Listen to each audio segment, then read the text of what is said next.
You can feel free to start now. Okay, so we're going to start with the ancient Greeks, Socrates and Plato. So it's important to know that Socrates actually left no written record. Everything we know about him comes from Plato. Um, Blah blah blah. Socrates was, I mean, students. Plato was Socrates' student, I guess, and then Aristotle was Plato's student, and Thales came first. Someone named Thales. So what do we know? Socrates' background. So the Greeks have generally relied on supernatural explanations. If we are seeking truth, where should we be looking? The sophists, I guess that's the sophism is the root of the English word sophistry, the use of Sophistry. fallacious sophistry. Okay, sophism. Okay, the use of fallacious arguments to deceive.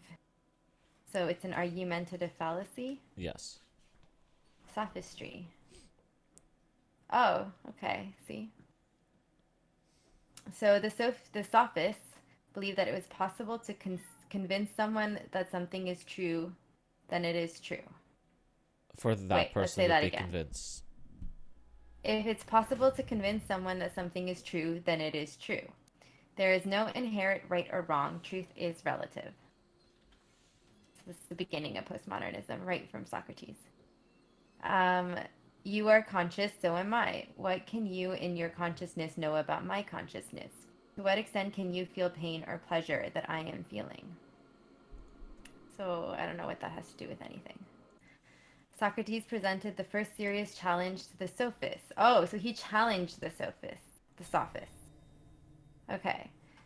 So although he agreed that individual experiences is important, he did not agree with their assertion that only personal opinions matter and that there is no truth other than personal truth. Okay, 1 point for Socrates. Go Socrates, right? Sure, why not?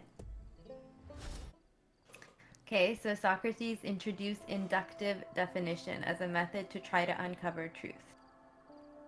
So here is example. Consider justice as a concept and explore this concept. What do all instances of justice have in common? By the way, I it's feel like roughly that. around this time that the Greeks and the Romans started to explore postmodernism, where they started to question everything completely and whether including the definitions of the words that they speak. Soon after, Rome burned to the ground as its politicians watched in horror, or not even in horror. Some of them just played their fiddle, and slowly the Yes. Roman Empire collapsed into nothing, nothing at all. Sorry, go on. Tell Well, me more about the well, postmodernism that they. well, no, but here, see, so apparently Socrates was like kind of against the postmodernists at the time, because all the sophists, I guess the sophists, the modernists at the time were like nothing, there's no right and wrong, everything is relative, truth is relative, personal experiences and opinions are what matter. And Socrates is like, no, fuck that. He, uh, only personal opinion doesn't matter. There are other truths. There are, I guess. So I don't know. I feel like this was like something he wanted us to explore in class, and then we didn't. But I don't know what instances of justice have in common. So we're gonna skip that. Anyways, the goal of Socrates was to understand the essence of concepts, where essence means the fundamental nature of concept, including concepts that identify and define it. For example, it is not enough to know that something is just. One must know why it's just and be able to articulate this reason to others. See, and in 2018, things are just is. Oh, see, Socrates is rolling in his grave right now. Socrates has already turned to dust. Socrates was older than Jesus Christ. True. True. False. The Roman So Empire in collapsed after Jesus Christ. did it? Yes. Remember they killed him, Oh. and now they're ruling his religion. Uh I see. Sorry, I won't distract you. Go on. Tell me more about No, you can postmodernism. distract. Okay.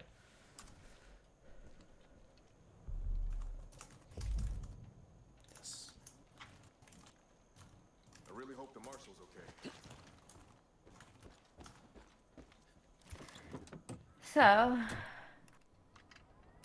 So in doing so, we have to not understand why something is, we have to also know why it's just and be able to articulate this reason to others. In doing so, you will understand the essence of justice. According to Socrates, knowledge consists of understanding essences.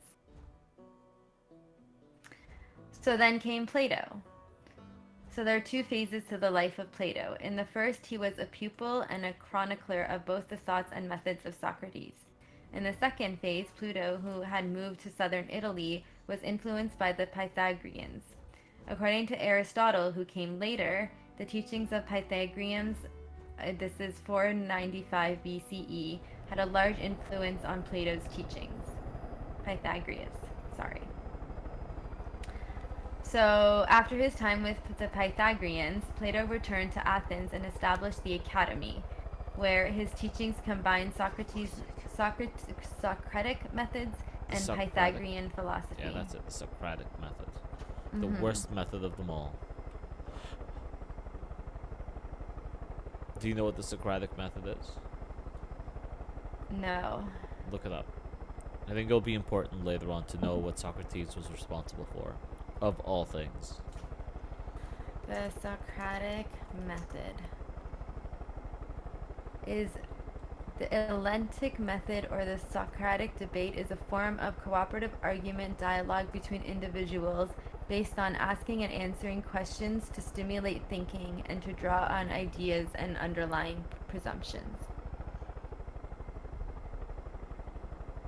So it's the basis for psychology. You just continuously question somebody until they get really annoyed, and that tells you the way they think. No, that's not what that is saying. That's literally what it's saying. It's saying it's a cooperative argument dialogue. Yes. Between, so you cooperate based with on another asking person. And answering. Yes. You ask the questions and they answer it. We need to be ready. To stimulate critical thinking, yeah.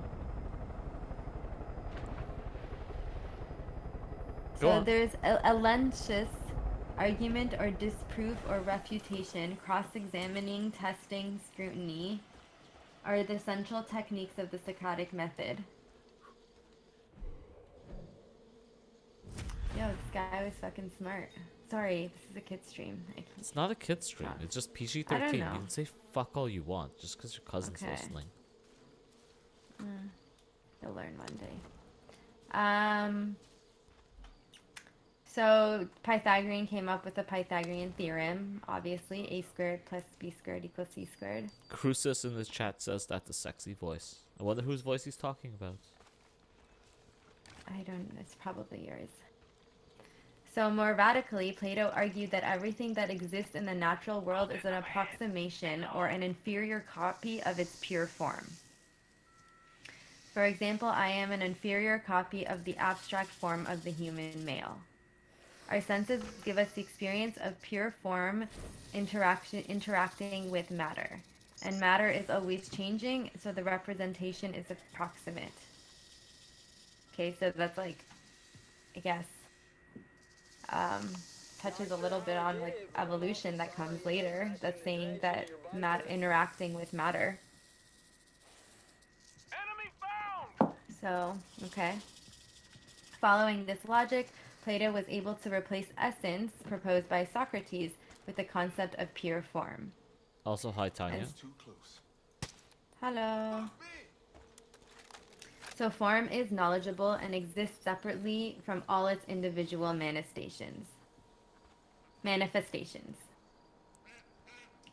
I feel like this is blowing over my head.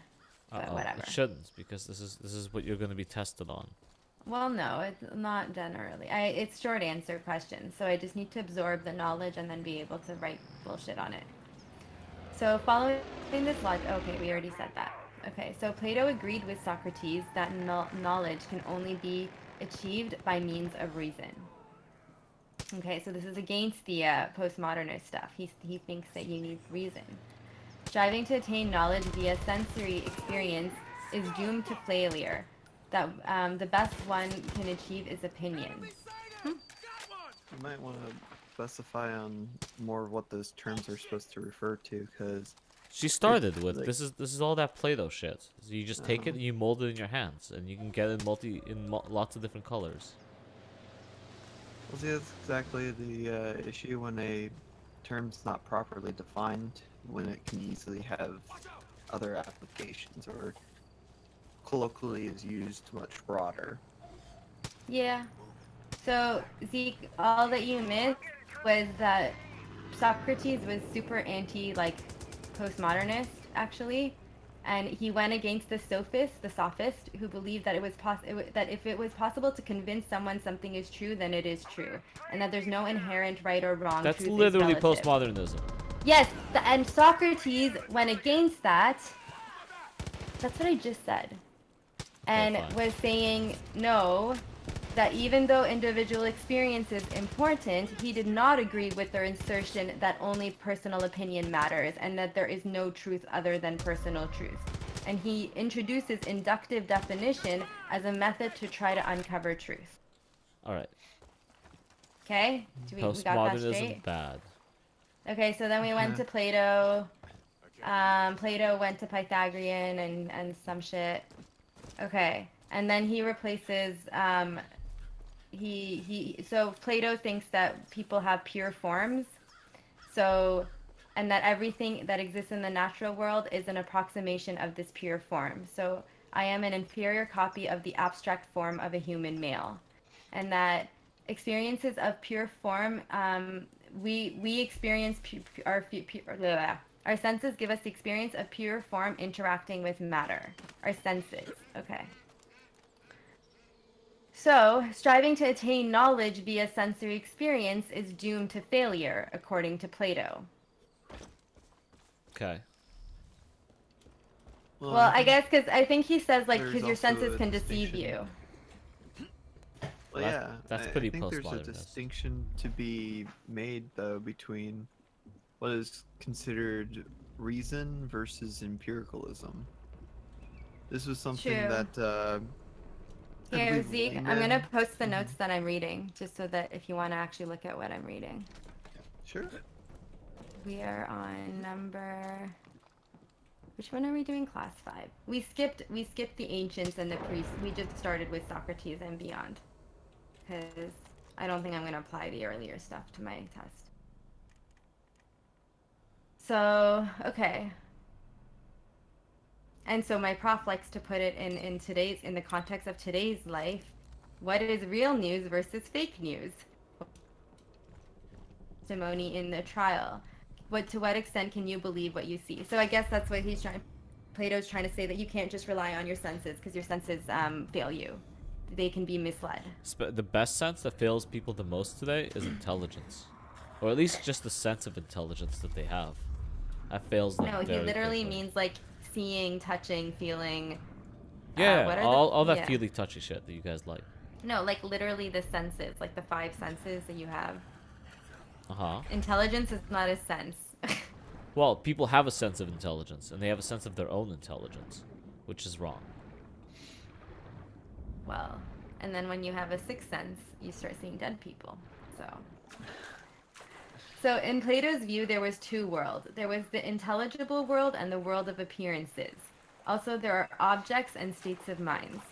As objects, the intelligible world contains the good forms and mathematical objects. The world of appearances contains visible things and images. Remember, this is all before science? This is all Plato. States of mind in the intelligible world include intelligence or knowledge and thinking. The world of appearances contains belief and imagining. I wonder which world the Right. SJWs live in. Someone's watching over me. We don't talk about SJWs anymore. It's not 2012 anymore. You mean 2016? I don't care. Where it was literally just somehow okay for everyone to question that, but any splinter group or group directly associated, it's like, Oh no, that's when you're reaching the deep end, mate. Yeah, but they're living in a world of appearances based on belief and imagining. I swear to God. Mhm. Okay. These schemes can be considered as a 2 by 2 matrix with the up. Okay, no, that's boring. I'm not going to read that. Okay, so Plato's allegory of the cave. You guys remember the allegory of the It's cave? my favorite thing ever. Do you want to tell what the allegory of No. the cave is? This stream isn't for me, it's for you. Okay. I So like the allegory of the cave because it creates a trippy perception in some people's minds about what reality is. And I like to personally point to it and say, see, that's how most conspiracy theorists feel. That people only see vague notions and shadows on walls without actually Ooh. seeing the full length and full extent. Okay, see, well, you just explained the allegory of the cave. So the allegory of the cave is imagine sitting in a cave facing the back wall. Outside the cave, a fire burns. When people walk between the fire and the cave, the fire casts their shadows on the back wall of the cave. Plato argued that our perception of reality is analogous to... Yeah, it's See, this is how pronounced you know I'm analogous. still like an immigrant, because I can't pronounce words. That's alright. That would be a hard one for, even if you weren't one, to be honest. Well, I used to read a lot as a kid, but I would just skip words that I didn't know instead of looking them up, which you were supposed to. But I was wanting to get to the end of the book so bad that I didn't care. That explains anyways. so much. Yeah, I used to, when I read, I couldn't help but read the next page just to see what would happen. And then I'd go back because like I couldn't wait. Yeah. Anyways, so he argued that our perception of reality is analogous to that person of a cave. We see shadows of reality but never perceive reality itself. Plato also believed that humans have a soul. Before the soul was attached to the body, it resided in the world of forms, in the pure and complete knowledge. See, now it's just gibberish. Okay, dude, this Sorry, is like sorry, years. sorry. I'm sorry. Gibberish, because you're kind of dealing with a concept that in of itself is rather vague and can have many complex meanings. Like, for example, in Egyptian mythology, you actually had 3 separate parts. The most similar concept would be with Christianity, having the soul and spirit as well as the body. But I'm trying to remember what in Egyptian mythology it was. It was the Ka and the Oh, soul. yeah. And Yeah. which one was supposed to refer to a life essence, the other supposed to refer to the conscience and being. Yeah. Okay. Well, we don't actually talk about we just talk about the Greek philosophers. Well, I don't know mean, why. by proxy, you would be talking about some of the Egyptian, mainly because. Oh, well, lot of yeah, they Greek said he culture went actually to point- yeah. Egypt. Plato went to Egypt, right? But not real And Egypt. and hung out with Pythagoras. I just said. Ancient Egypt, dude. That was the real Egypt. No, it wasn't. Today's Ancient is Egypt not. was 3,000 years before the Romans. Was Socrates Roman? No, they're Greek, not Roman. It's Greek. I'm sure. Anyways, the soul was in the body. When the soul is in the body, this pure knowledge was contaminated by sensory experiences. So your body deceives you, I guess. And truth can only be reached by ignoring sensory experiences and concentrating on forms. This was known as reminiscence theory of knowledge. And apparently Eastern religions also have this. True knowledge is innate.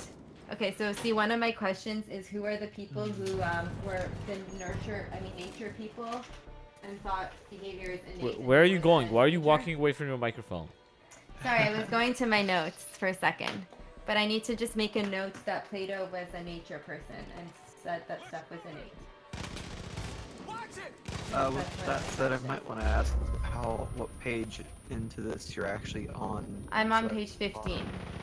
15? Alright. I'll jump ahead to that then. Yeah. So true knowledge is innate, but can only be assessed by introspection. We will encounter introspection later in the course. Okay, so now we get to Aristotle. So now I'm on page 16. And he has like a cool little, you see his little timetable thing? Like he puts them all in a... He's like, this prof was so cute. Like he was so passionate about this stuff and was just so upset that like no one in class cared or talked. He like was like, I really want people to engage and have debates. Don't worry about having wrong opinions. And like nobody ever said a word. Oh yeah, I noticed that actually a lot in courses. What it is a lot of the students, a lot of them might share certain opinions with one another they would otherwise not know of unless they actually spoke up about it. But more times than not, a lot of them are just in this whole we're not unified kind of mindset. It's like if we speak against the curve, we really set precedent of what the entire class sees of us.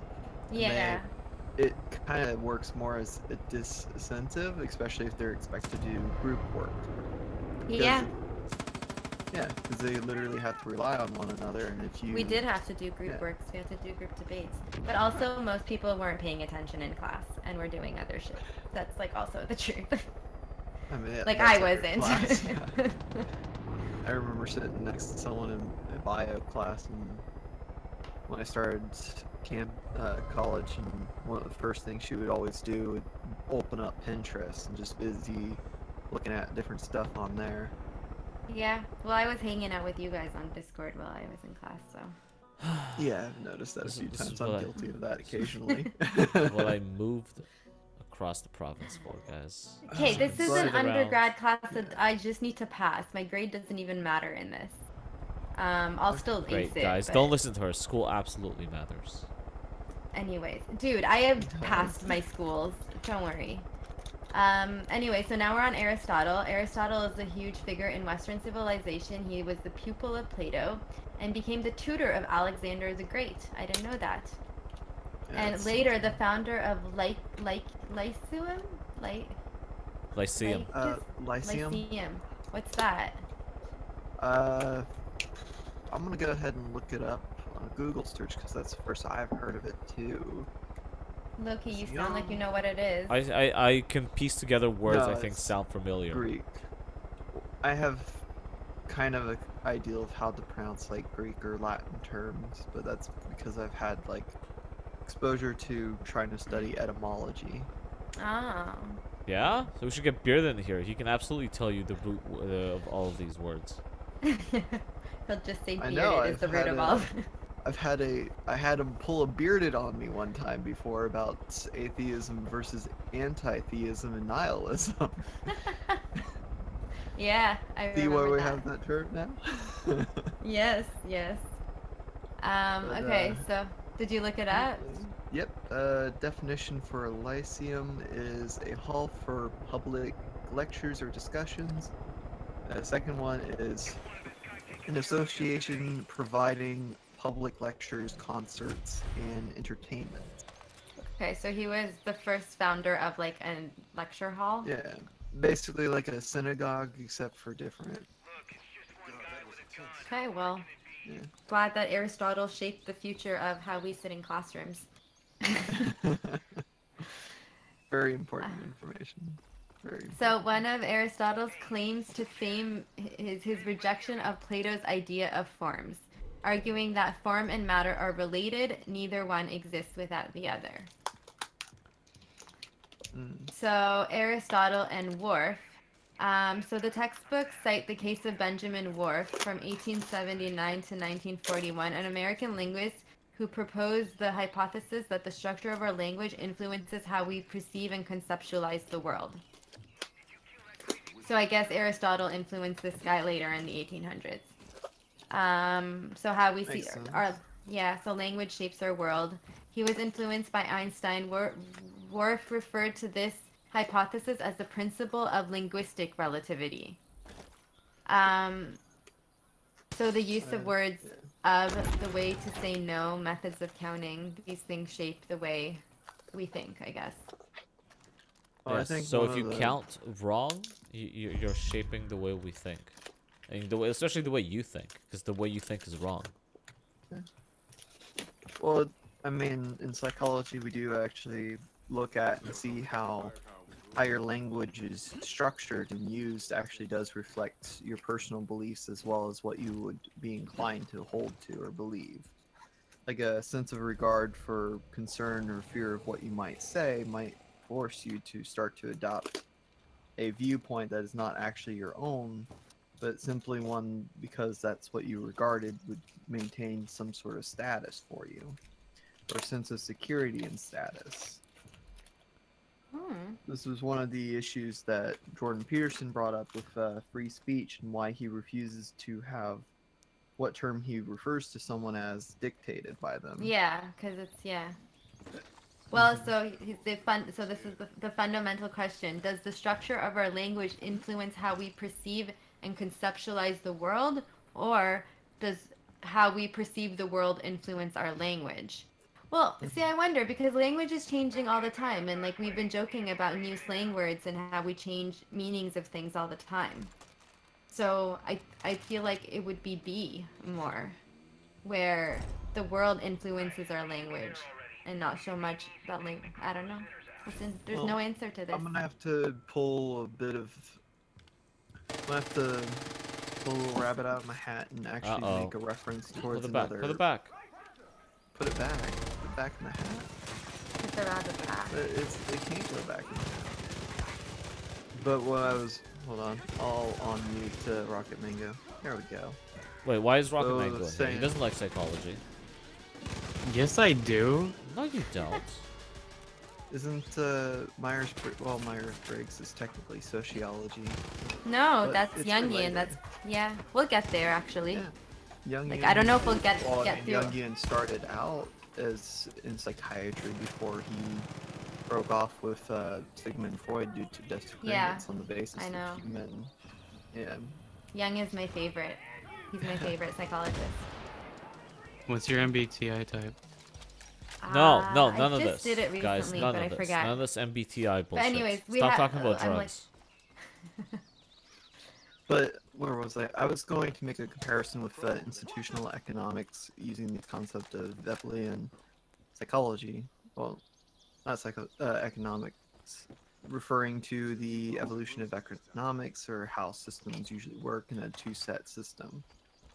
How you have the technology and institution Yeah. over you're saying time. it's- Yeah, So like one But- influences the Mhm. other. yeah. They both influence one another because they're directly tied. So, yeah, there's language that changes on basis of differences in understanding or transformation of understanding and even with different contexts or cultural values. But you also have where language is changed just out of being forced and therefore wraps the way people think. Like people's minds are still going to change and develop even with a preset setup or system. But it's usually up to the individuals to adapt, and those who kind of set the trend start to set a new norm over time. I don't know what the fuck you're talking about. Just The you'll Overton get it window. as we- Pretty It's much one the way to Overton look at it. window. Okay, well, he's saying that this is an example of. So we're okay, Mango. Do you think that the structure of our language influences how we perceive and conceptualize the world, or does how we perceive the world influence our language? Well, language, just all language, like written and spoken. Yeah. Do you think we're influenced? Do you think language influences how we see the world, or does the world influence our language? I don't think that's a good question. Well, think according that's to a- Aristotle, it was very important. Wolff and Aristotle thought that that Actually, language shapes. The guy who wrote 1984 also thought the way we use language absolutely shapes our reality continuously. Well, so let's look at the Blackmore and Copper published paper in 1970 on the visual development of kittens. I don't know how this has to do with language, but apparently it does. So kittens were raised in total darkness except for 1 hour per day when they were put into a cylinder. That's awful. When they were put into a cylinder where the only visual stimulation was a set of horizontal stripes for some kittens and a set of vertical stripes for others. These stripes were their only visual stimuli. When recordings were made from the kittens, wow, oh, this was in 1970s. When the recordings were made from the kittens' visual cortex several weeks later, those kittens raised in the horizontal environment had a predominance of cells that responded only to horizontal lines, and those raised in the vertical environment had mostly cells that responded to the vertical lines. And that, kid, is why cats like to chase red dots. So there's just saying that our environment can influence the way that we see things, I guess. Language will shape your mind differently. Yeah. Sure. But it's a absolutely means of so. communication. Like there wouldn't be a scenario where we wouldn't have that and still be where we are today. So If we Okay. didn't have any language, I mean, we couldn't do anything. I think you're kind of looking at this more so at us making an accusation of how language can be abused instead of just recognizing how language is used. We're not assigning any sort of judgment towards how language is shaped and formed and controlled, but recognizing how it can be, and yeah, it serves a function through that, and that you do actually need to have a common understanding amongst people, especially in a society. Well, we're social creatures. Like, Right. very, Yeah. very few people can go without human interaction for more than, The hell out of my help. a certain amount of time. Oh, we'll get to those studies too, actually. So right now we're talking about Aristotle. If you want to follow along what we're reading, I posted the slides there. So one of the key differences between Plato and Aristotle is that Plato thought that knowledge and nature are inseparable, where Aristotle did not think that knowledge was innate and came from nature. And he emphasized syllogism as a tool for reasoning. What is So that? I think that's like the logic stuff, right? Like if A then B, if B then C, therefore A then C kind of thing. So the premise 1, premise 2, therefore the conclusion. That's like what logic Are you we talking do. about proofs? Yeah, proofs, pretty Yeah. much. Yeah. So Aristotle's views on causation involve 4 stages. So material causes, what things are made of. Formal causes, what is the form of the thing. Efficient causes, what is the force that transforms the material into the specific form. And final causes, why does the thing exist? That is, what is the purpose of its existence? Aristotle's final cause implies teleology, where the built-in purpose or function is called entelechy.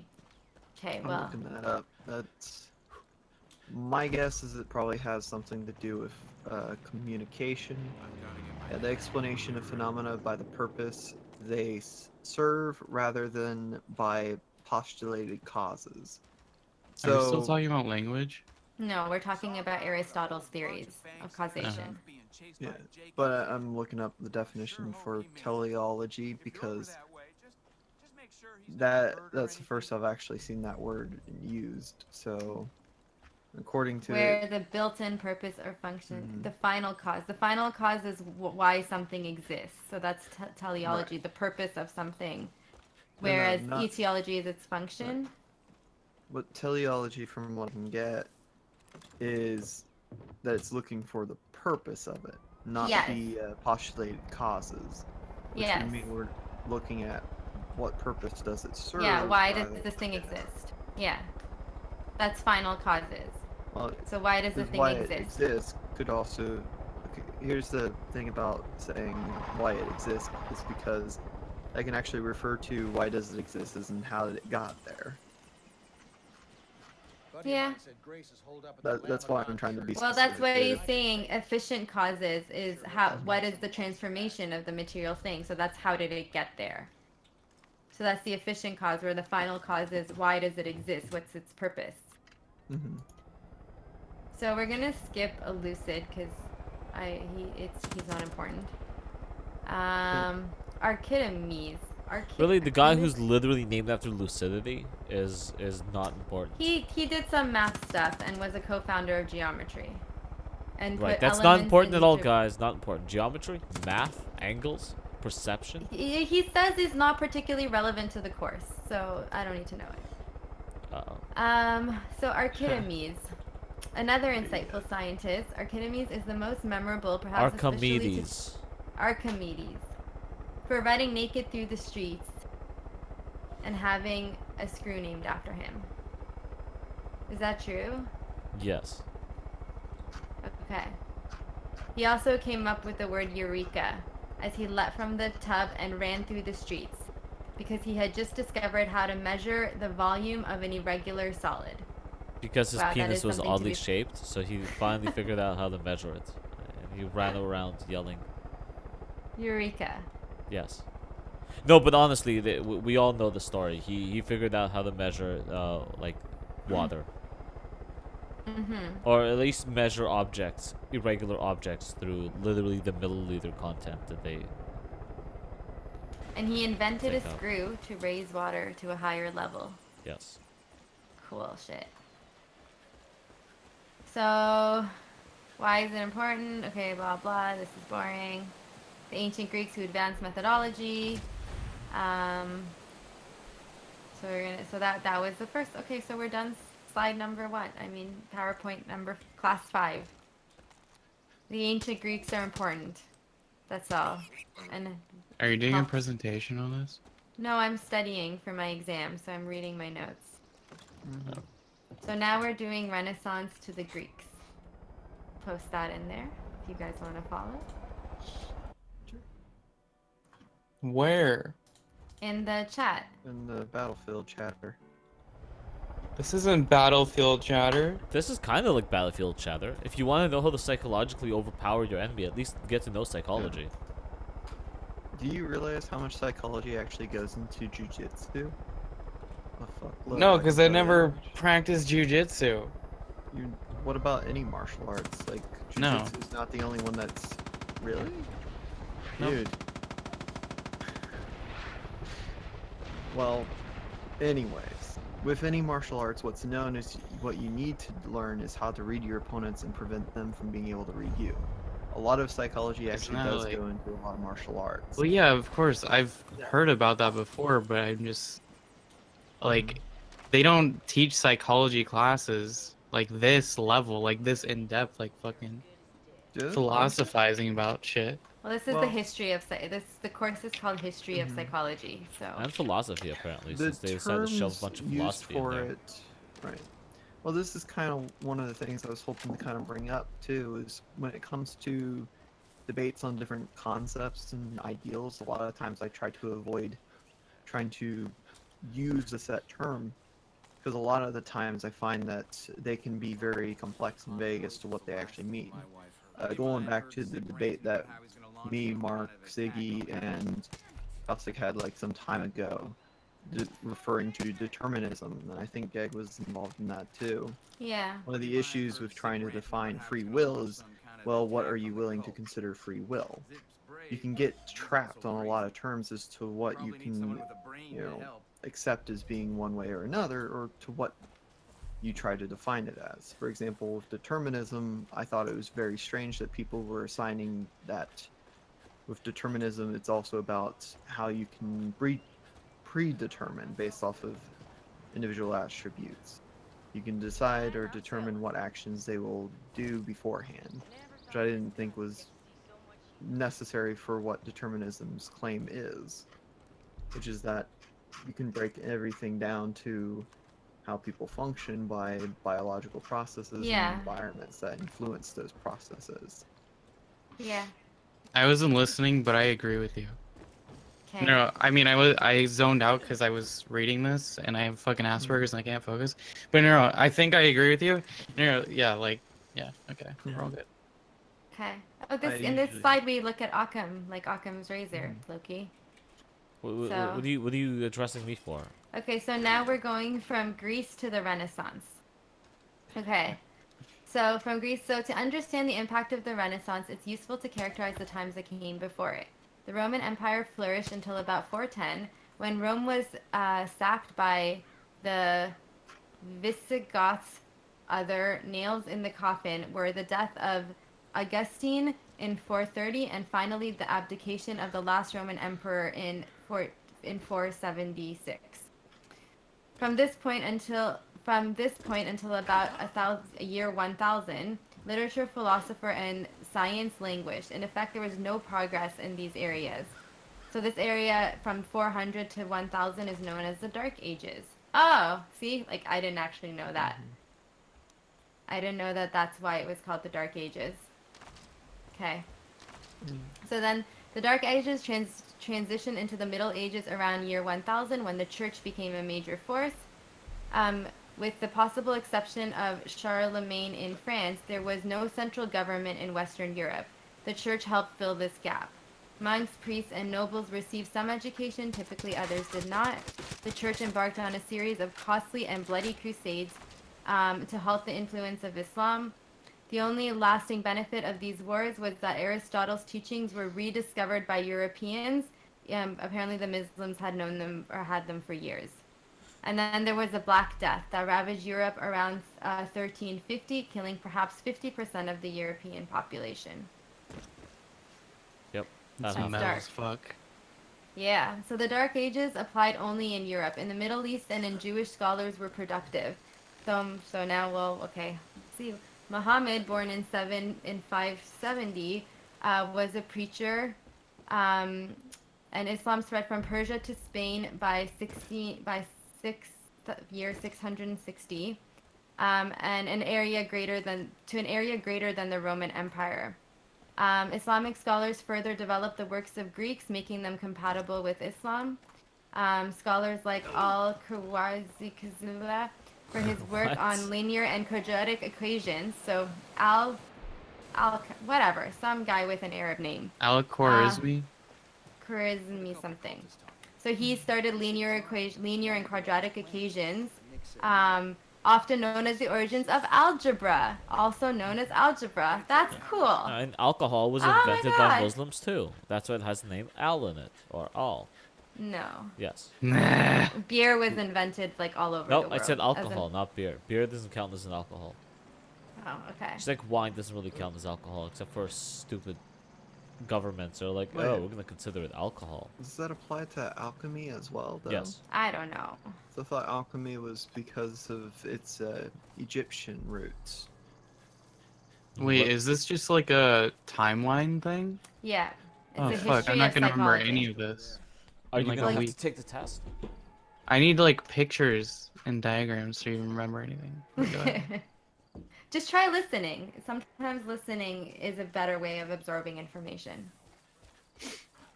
So honestly, the reason I do this, like I do this in real life where I make Loki sit down and I force him to listen to me, because it's an easier way of learning and memorizing information than me writing it down, honestly.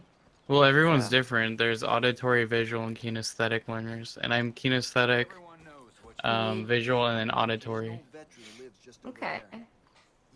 So there was also intellectual development that occurred in East Asia. Figures of the Confucius and Lao Tzu.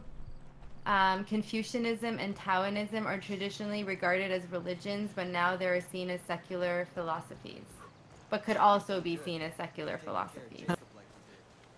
I'm sorry, I Um, find it ironic that that would be so backwards. No, they started out as secular philosophies and later became religious. That's as far as I remember. Because literally with Taoism, it did not have a concept of God until later from its inception. Gods were a later addition to it. Yeah, I guess so. Or people just became like cultish about them, the same way they do about religion, maybe. Well, So, religion and gods is technically the same point here. That people do acquire cults of identity and shit and follow people into weird places for weird things. So Lao Tzu was Right. this.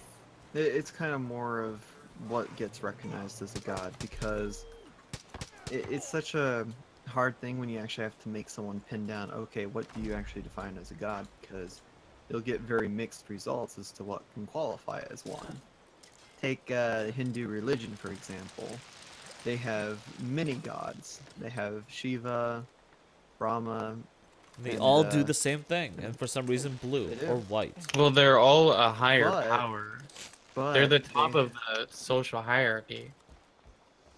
but they consider a being beyond that, which they True. believe that you can only see if you reach true nirvana, being Brahman, which was admittedly one of the three basic religions, because if I remember right, Hinduism actually stemmed from multiple religions being made into one over time, being Huh. Brahmanism. What was it? It's based off of the three major gods. We actually don't get too much into religion in this, It's too bad. because that's more like that's more to philosophy and morality than like Well, psychology. honestly, I feel like understanding the religion very Is important. important. Yeah. Understanding like the philosophies that they're, because a lot of the times how the terms are defined is going to be based off of the cultural perception, which is heavily influenced by the religion of the time. Yeah. Well, no, we'll mention like how religion influenced, but like we don't really like the way that you like we don't really go. Although there's like the psychology of religion, which is a whole separate thing. But anyway, so where were we? So there was Lao Tzu, who had lived in China in the 6th century BCE, and he was probably he's believed to be the author of the Way, the Tao, the Way, an Do you unseen know source the of way? existence. Huh? Yeah, the Do book's you know shit. exactly? I remember reading that book. It's not worth your time. So Taoism stresses passive observation of the world around us to perceive reality, a teaching entirely consistent with science. Entirely consistent, but not easy, because humans are good at pattern recognition and problem solving. And the principal challenge to observation is clearing the mind of expectations. So it's hard to be a passive observer because you have to clear your mind of expectations. Well, too, a scientist actually has to test concepts and theories to justify a conclusion. Like, you can't Yeah. simply look at something in nature and say, oh, that happened clearly because of this or this, and just going off of what you see. You actually have to test to see if you can replicate that, and be able to determine, is this really all I need for this to be made to happen again? That's why it took such a long time for gravity to actually be an accepted concept. It wasn't Yeah. just, oh, we dropped a feather and a ball down a tall building and found that they both fall at the same time. They had... Wait, what? No, you need a vacuum to do that. Let's see, that's what makes it even harder to narrow that down. Yeah. The point is, yeah, with science, you can see where the obvious difficulty is. A scientist actually has to manipulate scenarios for experiments. They can't. Yeah. Yeah. And we have to observe a situation where the effect is not there, as Yeah. opposed to where it is there. So just seeing it there isn't enough. We have to also see when it's not there.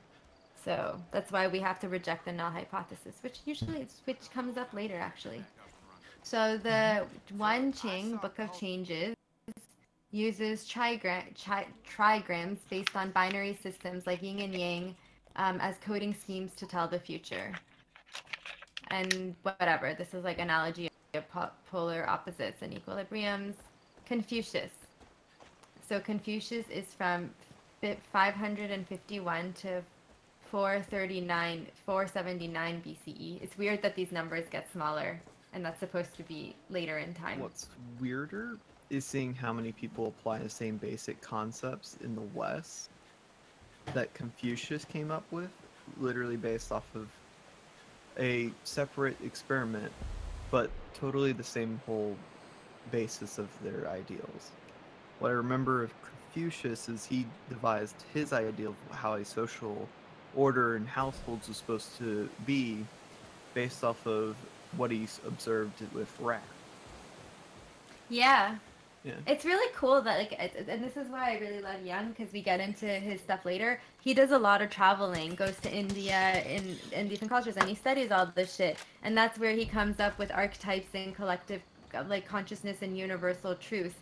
And like cool, like even with this is like Loki's heard me use this 1,000 times, but certain ideas in the world spontaneously emerged around the same time, like bread, without any connection to each other either. Like bread, you like spontaneously just people started like baking bread or figuring out bread at the same around the same era in different parts of the world without actually exchanging the knowledge of how you make bread.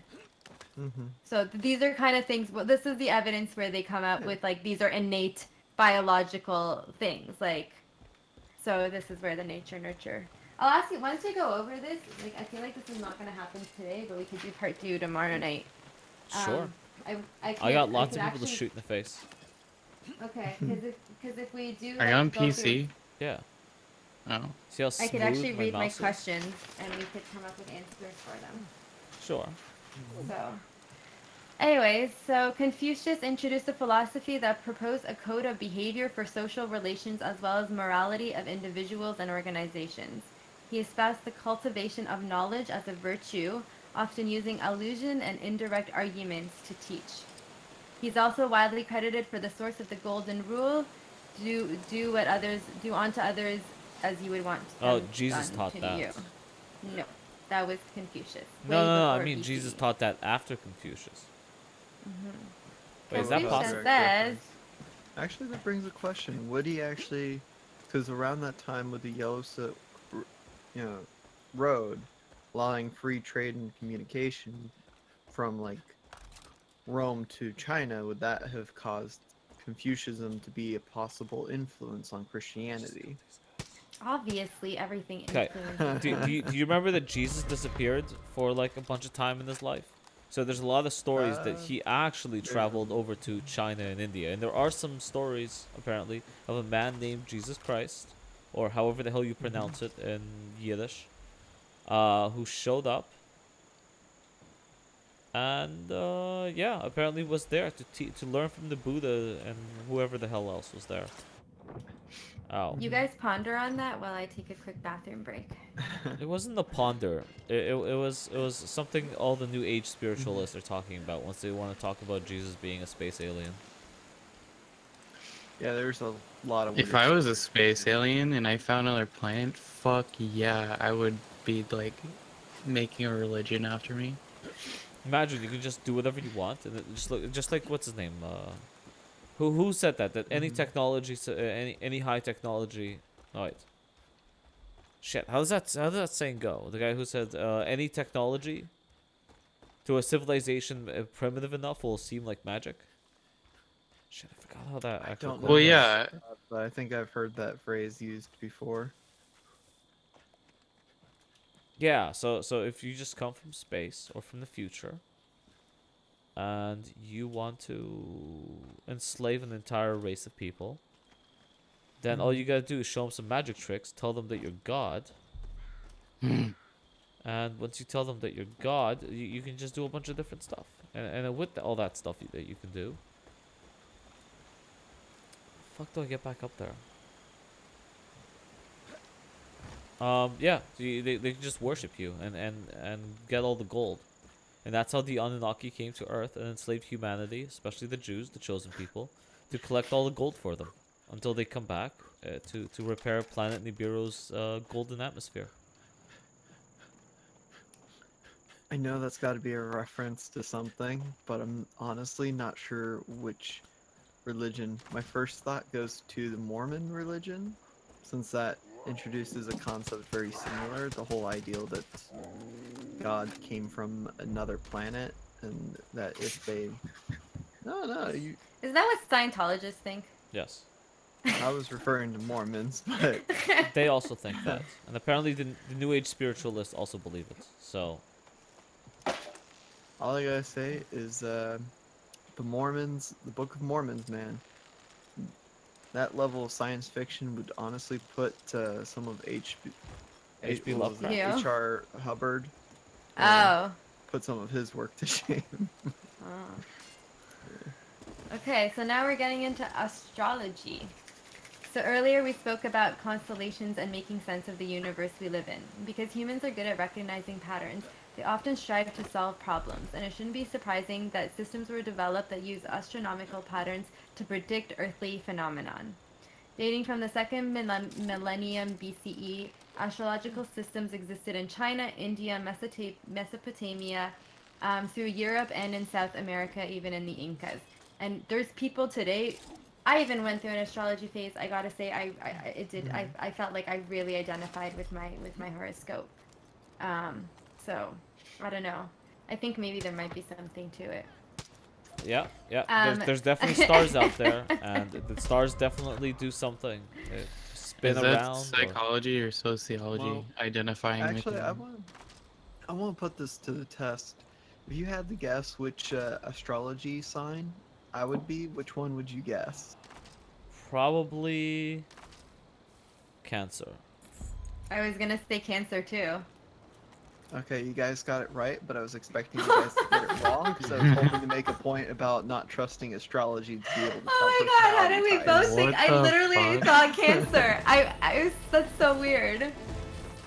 No, I actually think it's weird, but maybe it's the self-fulfilling prophecy. But no, because here's the thing, like funny side note, I didn't know the actual day that I was born, so I have like they changed my birth date. So I always thought that I was an Aries. And like I never believed in astrology because I'm like, no, like that doesn't describe me, whatever. And then I found out that my birthday was earlier, and then I was a Pisces. And then when I started looking into it, it really started making sense. And then I kept getting into relationships with all these Leos, including Loki, who's also a Leo. And that dynamic started playing out. And then I also really identified with Kurt Cobain, who's also a Pisces. So that was my youth. But anyway. Wait, but Aries and Leo are compatible, so how does that? No, I just never, like, I read my horoscope before and I was like, yeah, no, Aries, whatever, like, this isn't me. But then later when I found out that my birthday was different and I started looking into Pisces, it really started describing my personality really effectively. All I know is it's nothing new. I still remember some numerology books as well. Oh, I got into that Growing up. too. I'm trying to remember what my number was. I might need to look that back I up. think mine was 7 or something. I don't remember though. Anyways, the advent of the scientific method has made it possible to show that astrology has no scientific validity, including no predictive value. It is a pseudoscience. Thanks, Victor. Nevertheless, many humans continue to believe in astrology, like demonstrating the effect of confirmation bias, in which believers selectively remember correct predictions, tending to not recall incorrect ones. Moreover, it is not clear what mechanisms of actions would enable astrology to be valid, because A, the positions of the constellations have changed since its inception, and B, no plausible mechanism has ever been proposed. What if it was I feel- accurate before? What if it was like dead on accurate? I feel like if there was lots of listeners, we might have insulted a bunch of people just now. Who were like, no, I check my horoscope daily. Well, I Well, it's didn't okay say to have horoscope that was opinion. bullshit. The psychology people said that the horoscope was bullshit. We're just reading notes about what science says, guys. Yeah, that's true. These are all just theories. I think they brainwash Yeah. you though. I think for a long time in your youth, they make you play the game Simon Says, and then at some point they just swap it out for Science Says, and then every time you hear Science Says, you think it's legit. Yeah, that's true. Guys, Science Says. We're gonna have a philosophy called Solarianism. That's And just. we're gonna have. Okay.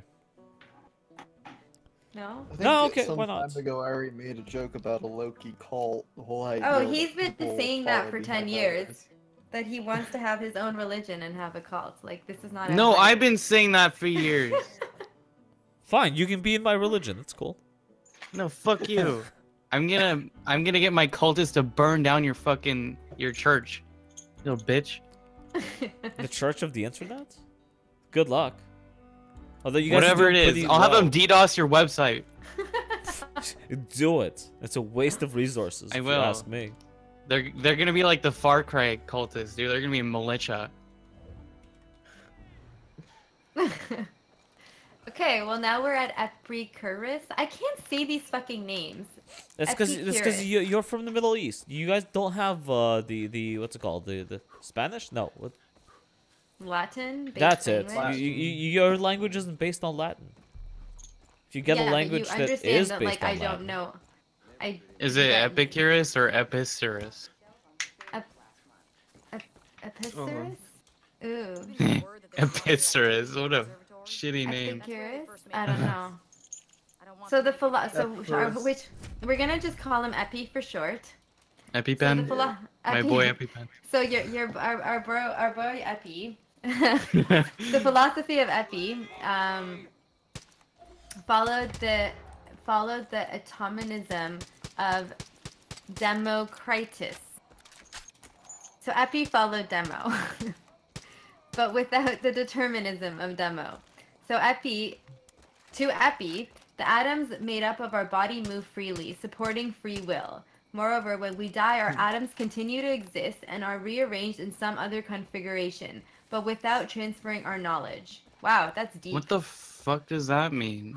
That's true. All of the He's atoms saying that because our atoms move around, then that gives us free will? no, he's saying that what? He didn't say anything about free will. Did he say something No, about he free says will? yes. He says The that, atoms that make up our body move freely, supporting free will. yes. What And the that once fuck? we Your free will exists because Your atoms have body free is- will. Yeah. I'm gonna And wait- punch something. Do it. So, but this is true. Uh, I, that we I, are hold made on, up. hold on. I didn't hear him punch anything. He doesn't have free will. Case closed. Bitch. Break my desk in half. See, he doesn't have free will. I just made Okay, him punch things. don't Hulk smash now. But this is true. That okay, so we are made up of atoms and particles, and when we die, our atoms continue to exist and they rearrange in some other configuration, but without transferring our knowledge. Aren't we all made up of stardust, anyways? Sure. Yeah. No. Stardust. Some of us are made out of poop. That's We're fine all too. made up of the same things that came out of the Big Bang.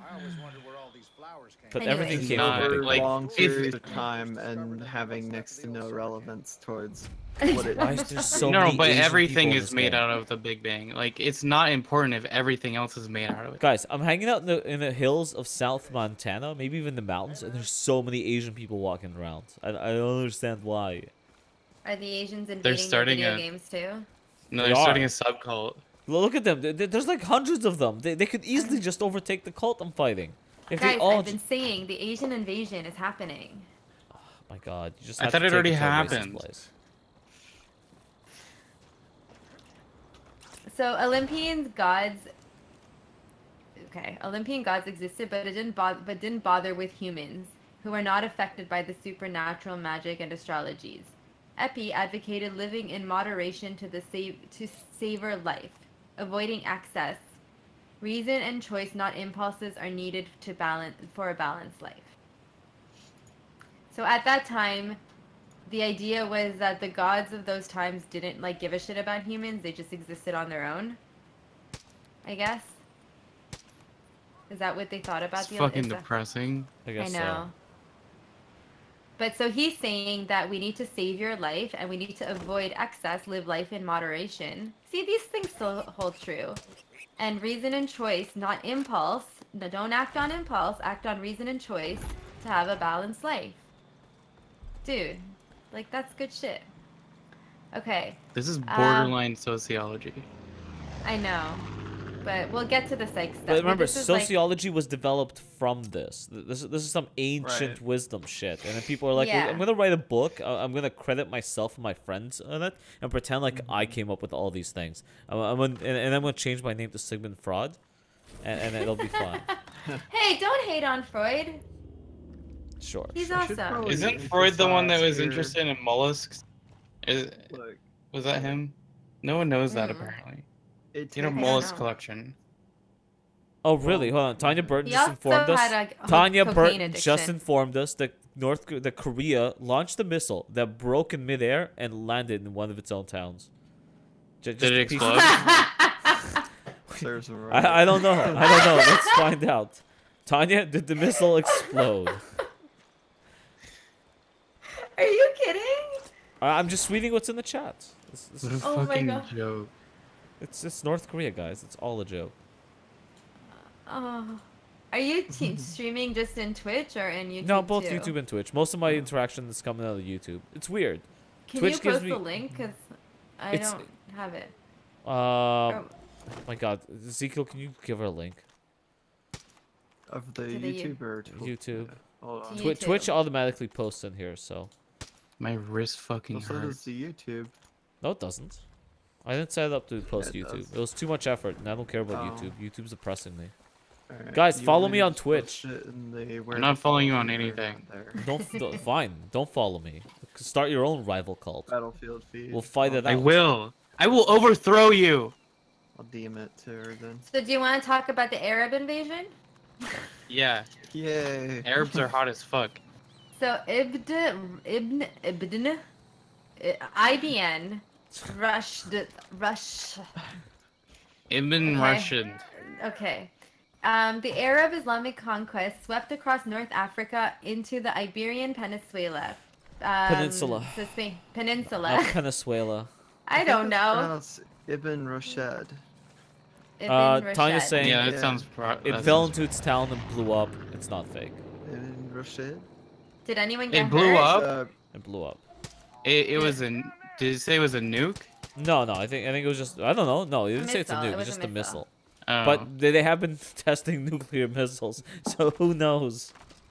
Who? No, I thought him and Trump had a nice talk, So? and they decided to Sure. go their ways. Anyways, let's go back to when turmoil in the world was also very common.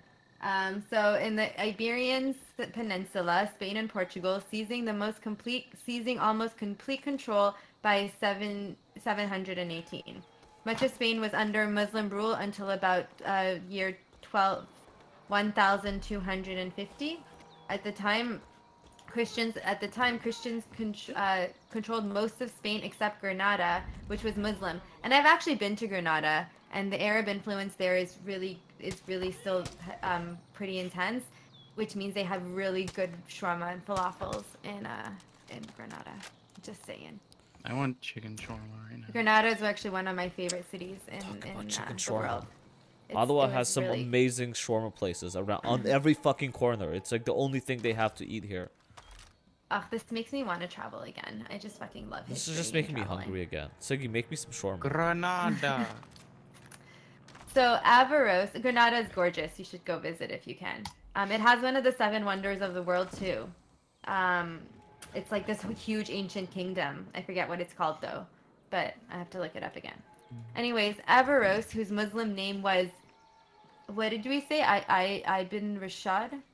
Ibn? Yeah, Ibn Rushd. It's Ibn because Rushd. whenever you see where they have like the shunda, there's usually a pretend vowel in there. It's usually kind of a soft, almost silent E.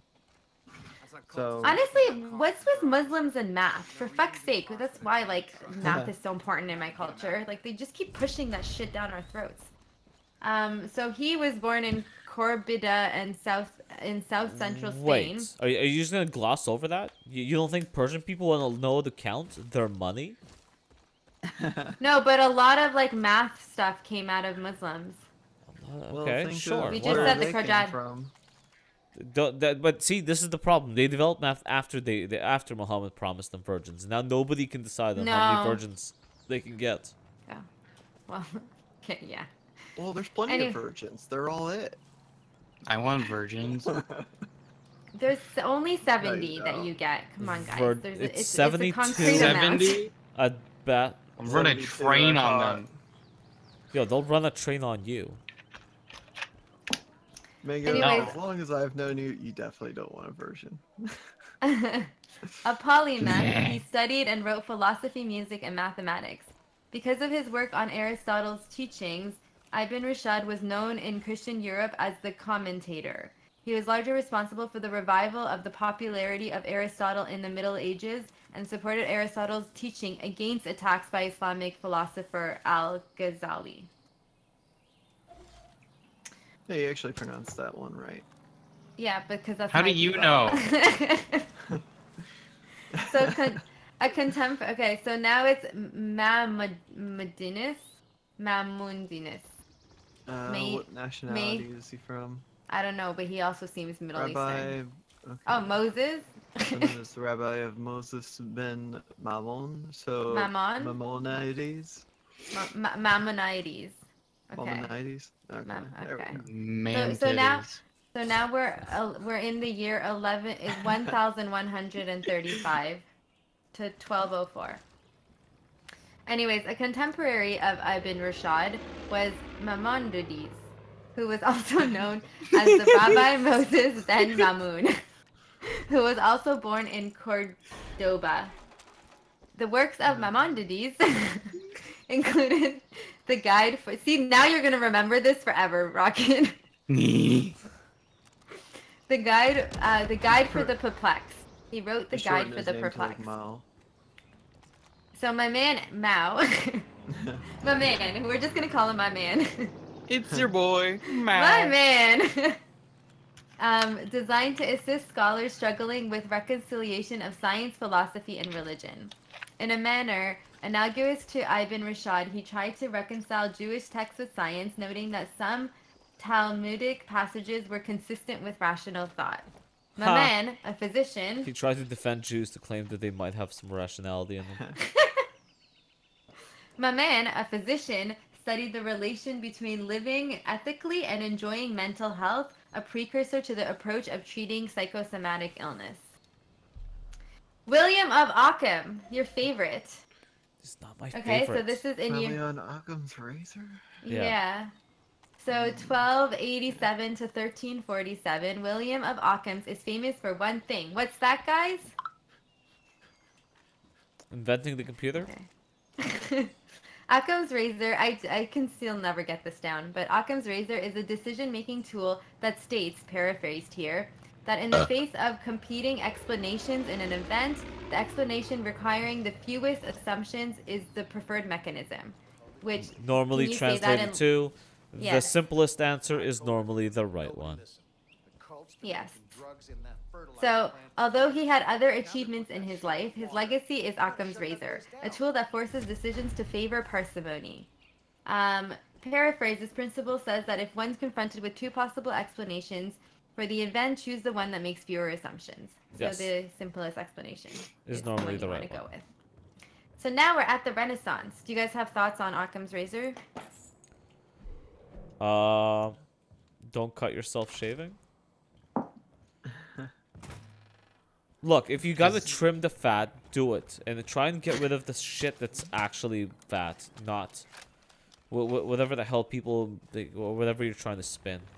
I'm tired of people being like, "Oh, Occam's razor dictates that aliens must have abducted me last night because there's no other explanation." Like that's not how it works, guys. It's not how it works. Just because half of your night is missing and you woke up with your butt sore somewhere, that does not mean aliens abducted you. Doesn't mean they were probing your anus, man. Making assumptions. But what there. if they were? Sure, but at least some proof for the rest of us. Like, it's still more likely that you accidentally got super wasted and went to a gay nightclub and got a little too liberal for the night. And not remember, like, We've leaving all your had bed. we've all had blackout drunks. No, okay? but this We've all is had people who blackout go drunks. to their beds and then wake up. Like, not like they're out at a club. I don't actually think I ever reached blackout point. I know, I do that normally without even needing to drink. I Blackout? have no, I have sexsomnia, which means that I do like sexual stuff in my sleep. Like I'll wake up masturbating. Yeah, And, that's like- common, actually. No, and like I'll walk around places, I'll fucking wake up masturbating, I'll fucking like do all kinds of crazy shit. I've woken up bleeding before. I didn't know why. Like what the Masturbating's fuck? that hard, eh? Wait, what? Dude, I fucking jerked so hard, dude. You should go to a sleep clinic and Let check that I don't out. want them Let to the- watch me masturbate. Let them They videotape have no you. judgment. Dude, if you're literally causing yourself to bleed, you should actually seek help for that. No, That's Like, not good. It No. might sound like a... you don't. Listen, You don't listen. need help. I'm gonna It's get fine. a It's fine. girlfriend. Don't She's listen just to gonna them. take it all for me. Don't listen Okay. to them. Listen, maybe... No, I've also maybe had you'll meet one situations. when you go to get checkout. What? I just killed 2 But people that are mine. listen, Mango, you might What? meet one when you go to get a checkout. It might actually be some good for you, regardless. Maybe you'll meet the A girl at girl? the sleep clinic, and she'll like be like, I wake up in the middle of the night urging to have sex with people, and then there you go. It's like a I will match made in dick heaven. her down in the waiting room. Well, there you go. Okay, so now we're at the Renaissance, the return to knowledge. The advent of the Renaissance marked the literally rebirth of science and culture in Europe. Although the birth of the Renaissance is sometimes attributed to Florence, Italy, which I've also been to, and it's also gorgeous. In the 14th century, constantly the Renaissance. showing off. Yes, because I fucking love traveling. And I love history, and I love going to historical places. The Renaissance spread quickly on many fronts. The power of the church began to wane, especially once the run began with Martin Luther. Oh. Was that just me or is Siggy gone?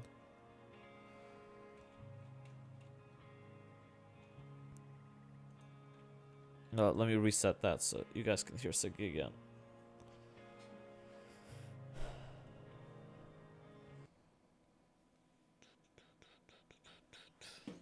And after a long period stop my page. Stagnation. A long period. Yeah, a long period of stagnation. Okay, they have stagnation. Okay. Basically flatlining. So religion, the humanists, Martin Luther, German, John Calvin. What? Why does that keep happening?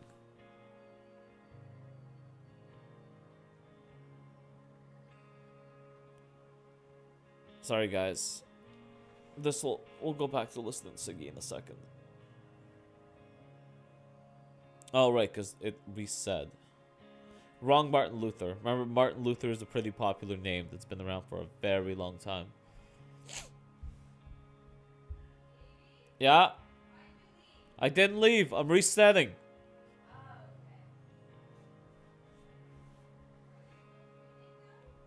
What? It's streaming me, not you. Go back a couple of minutes after I come back in. Yeah.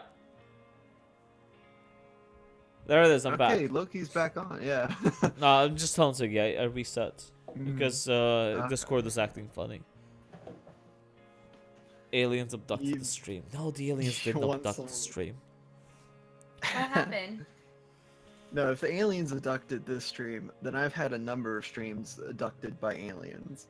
Just or maybe saying. the people we pissed off about astrology. All I know is, Loki, if you start to notice you're in one voice chat, or aren't even in one, and you start to notice people asking you why you're in voice on this one, yeah, take notice of that. Because that has happened to me in the past when this has happened.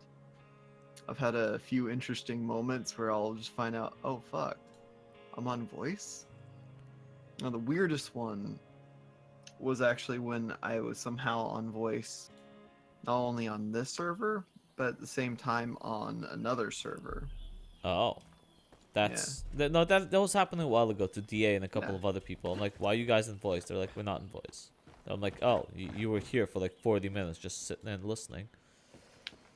They're like, nope. Same actually just happened to Cyanok not too long ago. It's either doppelgangers hanging around recording what's happening in voice, or nothing, and it's just Discord glitching because Discord's a buggy application that don't know what they're doing. Oh, we started talking about aliens, and all of a sudden, oh, Siggy showed up.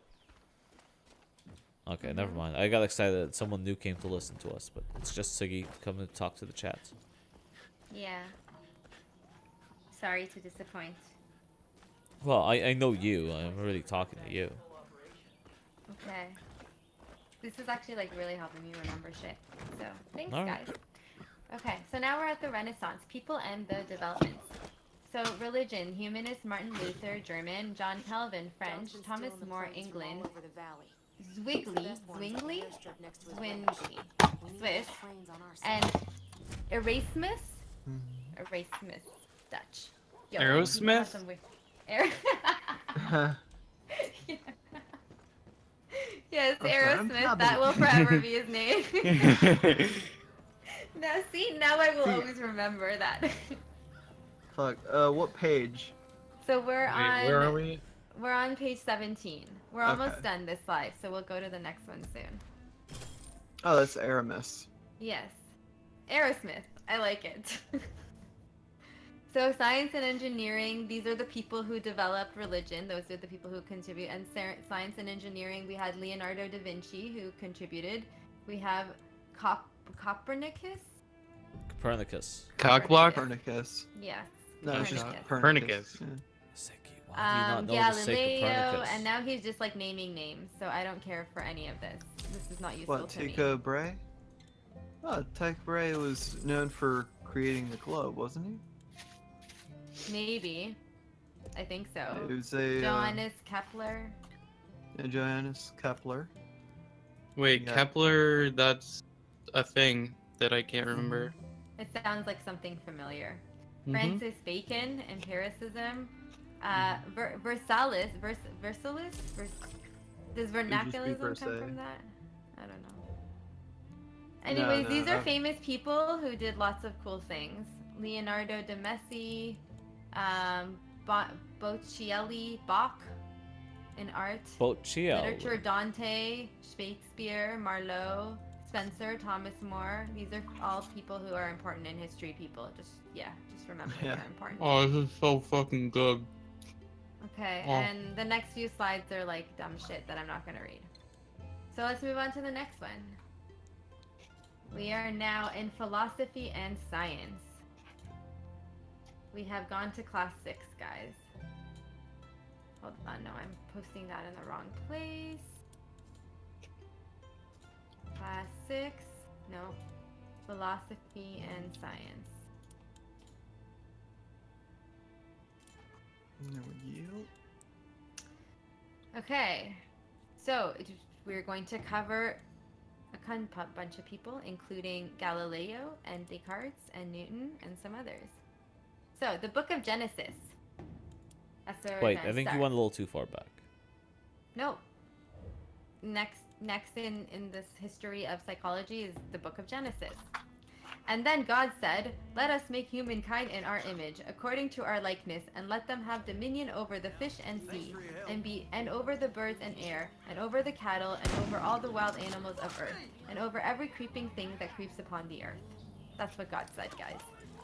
So God created humankind in his image, and in the image of God he created them. Male and female, he created them. So God did a bunch of shit. I feel like I want to make a massive addendum to that. I know they're just quoting what the Bible claims, but if we're going off of the book of Genesis, we're actually going off of what a scribe at some point heard from most likely Isaac, who would have been the son of Abraham, not Abraham himself, trying to recite based off of a cane. Yo, As Zeke, to how do you how- know all this shit? He grew up in a I religious used to compound. be religious. Oh! Doesn't that explain everything? Very religious. I don't. Why do you think I chose the name Ezekiel? Yeah, chose the name. The name chose I you, guess. mother. I just thought it was a Kinda cool did, name. but it is. There's a couple others though who are going by that name. It's kind of common. I've actually started noticing that too. Fucking Yeah. copycats. Let's start to see like another Zeke, and it's like, no, you fucker, right? But I don't think that God actually said over every creeping thing that creeps on earth. I'm pretty sure those were not his exact words. Well, I'm not even sure that any of these would ever been any of God's words, but that's because you're having. stop considered being the fact that- postmodernized. Okay, so now there's like some Greek Egyptian stuff. Ptolemy was a Greco-Egyptian who lived in the 2nd century. His major contributions was Almagest, a summary of astronomy at the time. Heavenly bodies were spherical. The sun, moon, and planets travel around the Earth in circular orbits. So this was the guy who figured that out. Well, Probably mentioned he you don't thought that the actually sun and count moon the- travel around the Earth as opposed to the Earth travels around the sun and moon, which we learned. Well, no, the moon travels around the Earth, but the Earth travels around the sun. Hey, But fuckwad, how's it going? They just thought Earth was the center of the universe, and everything kind of Just went a- around them. little nitpick. You actually don't have to pronounce the P. It's So a how do lot you like say in the it? word pterodactyl. It's just telem, Oh, teleme. Yeah. Ptolemy. What was Okay. it? Teleme. Yeah. It's just that weird Ptolemy? Greek thing. Yeah. Yeah. It's where they have a P in front of it, but you don't actually have to pronounce the P. It's a lot like in pterodactyl. What do you mean Okay. you don't have to pronounce The the P P is in silent. pterodactyl? It's a Yeah. silent P. It's just a silent P. P is often silent in lots of words. And then Aristarchus of Samos was the one who posited that the Earth rotates on its own axis, and Earth and other planets revolve around the sun. So, how do you say it again? Ptolemaic? I'm just gonna go ahead and look up the etymology, the appropriate pronunciation for his name. 'Cause honestly, the most I So can we're gonna tell go you with is the, Ptolemy. We're gonna call yeah, him Ptolemy. Ptolemy. Okay. So Mac Daddy Tolmac. Versions dominated the astronomical thinking until well into the Renaissance, likely because 1, it supported the astronomical predictions that were reasonable. 2, it certainly fit with our sensory experience, the sun rises and sets each day. And 3, it conformed with the theology of Christianity. Together with the Okay. astronomical views of Ptolemy. Ptolemy. Yeah. So even the, yeah. No, I looked up the pronunciation for it. I can post it in the battle chatter. Yeah. It's just Ptolemy. Okay. So he was important, and he made us realize that, like, stuff revolves around the sun and shit. Okay, so now let's go to Nicholas Coprit. Oh my god, we're on page 6. Zeke, help me here. Guys, how do you pronounce these names? Wait, where are Nicholas we? Copernicus. We're on page 6, Copernicus. Oh, is this a new document? Oh Yeah. shit. Yeah. We're on page 6. Dude, there's like 15 more of these to go, so I don't know if you guys are gonna stick around. I think the part I've been helping with for the most part has been pronunciation so far. I mean, you can read too, Zeke, if you want. Sure. I'll switch out. Okay, we're on here, you Nicholas you Copernicus. You take this Devout. page, go. Alright. A devout Catholic born in Poland, Copernicus challenged the Ptolemaic geometric it's hard. Earth-centered view of Wait, astronomy, no, I got proposing this, I a got this. heliocentric system. It's hard, but I'm still getting it. You can read He the started next page, describing the Okay. heliocentric theory before 1514, but his masterpiece, The Revolution of Heavenly Spheres, wasn't published until the year of his death. In his view, the sun was the center of the universe. Perhaps because of its complexity, the book did not initially offend the church, but eventually it was condemned as heretical. Heresy, Yeah, probably. Yeah, just heresy, but heretical. Yeah, because it challenged the primacy of humans by arguing that they. Ready when you are.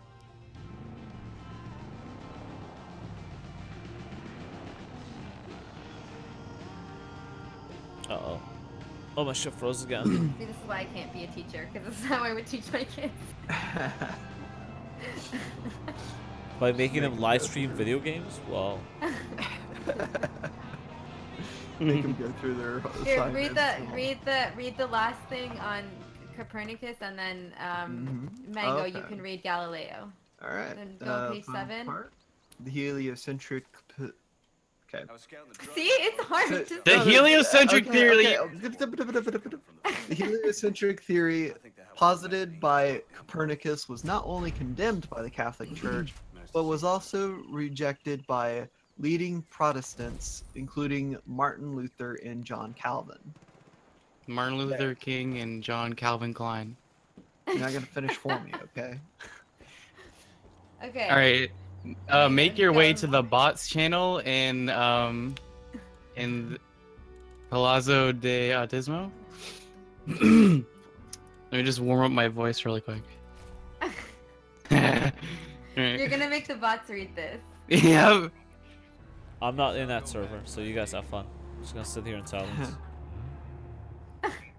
See, I don't even have to. See, this is why I turned off the text to speech in there, because it just got abused way too much after a while.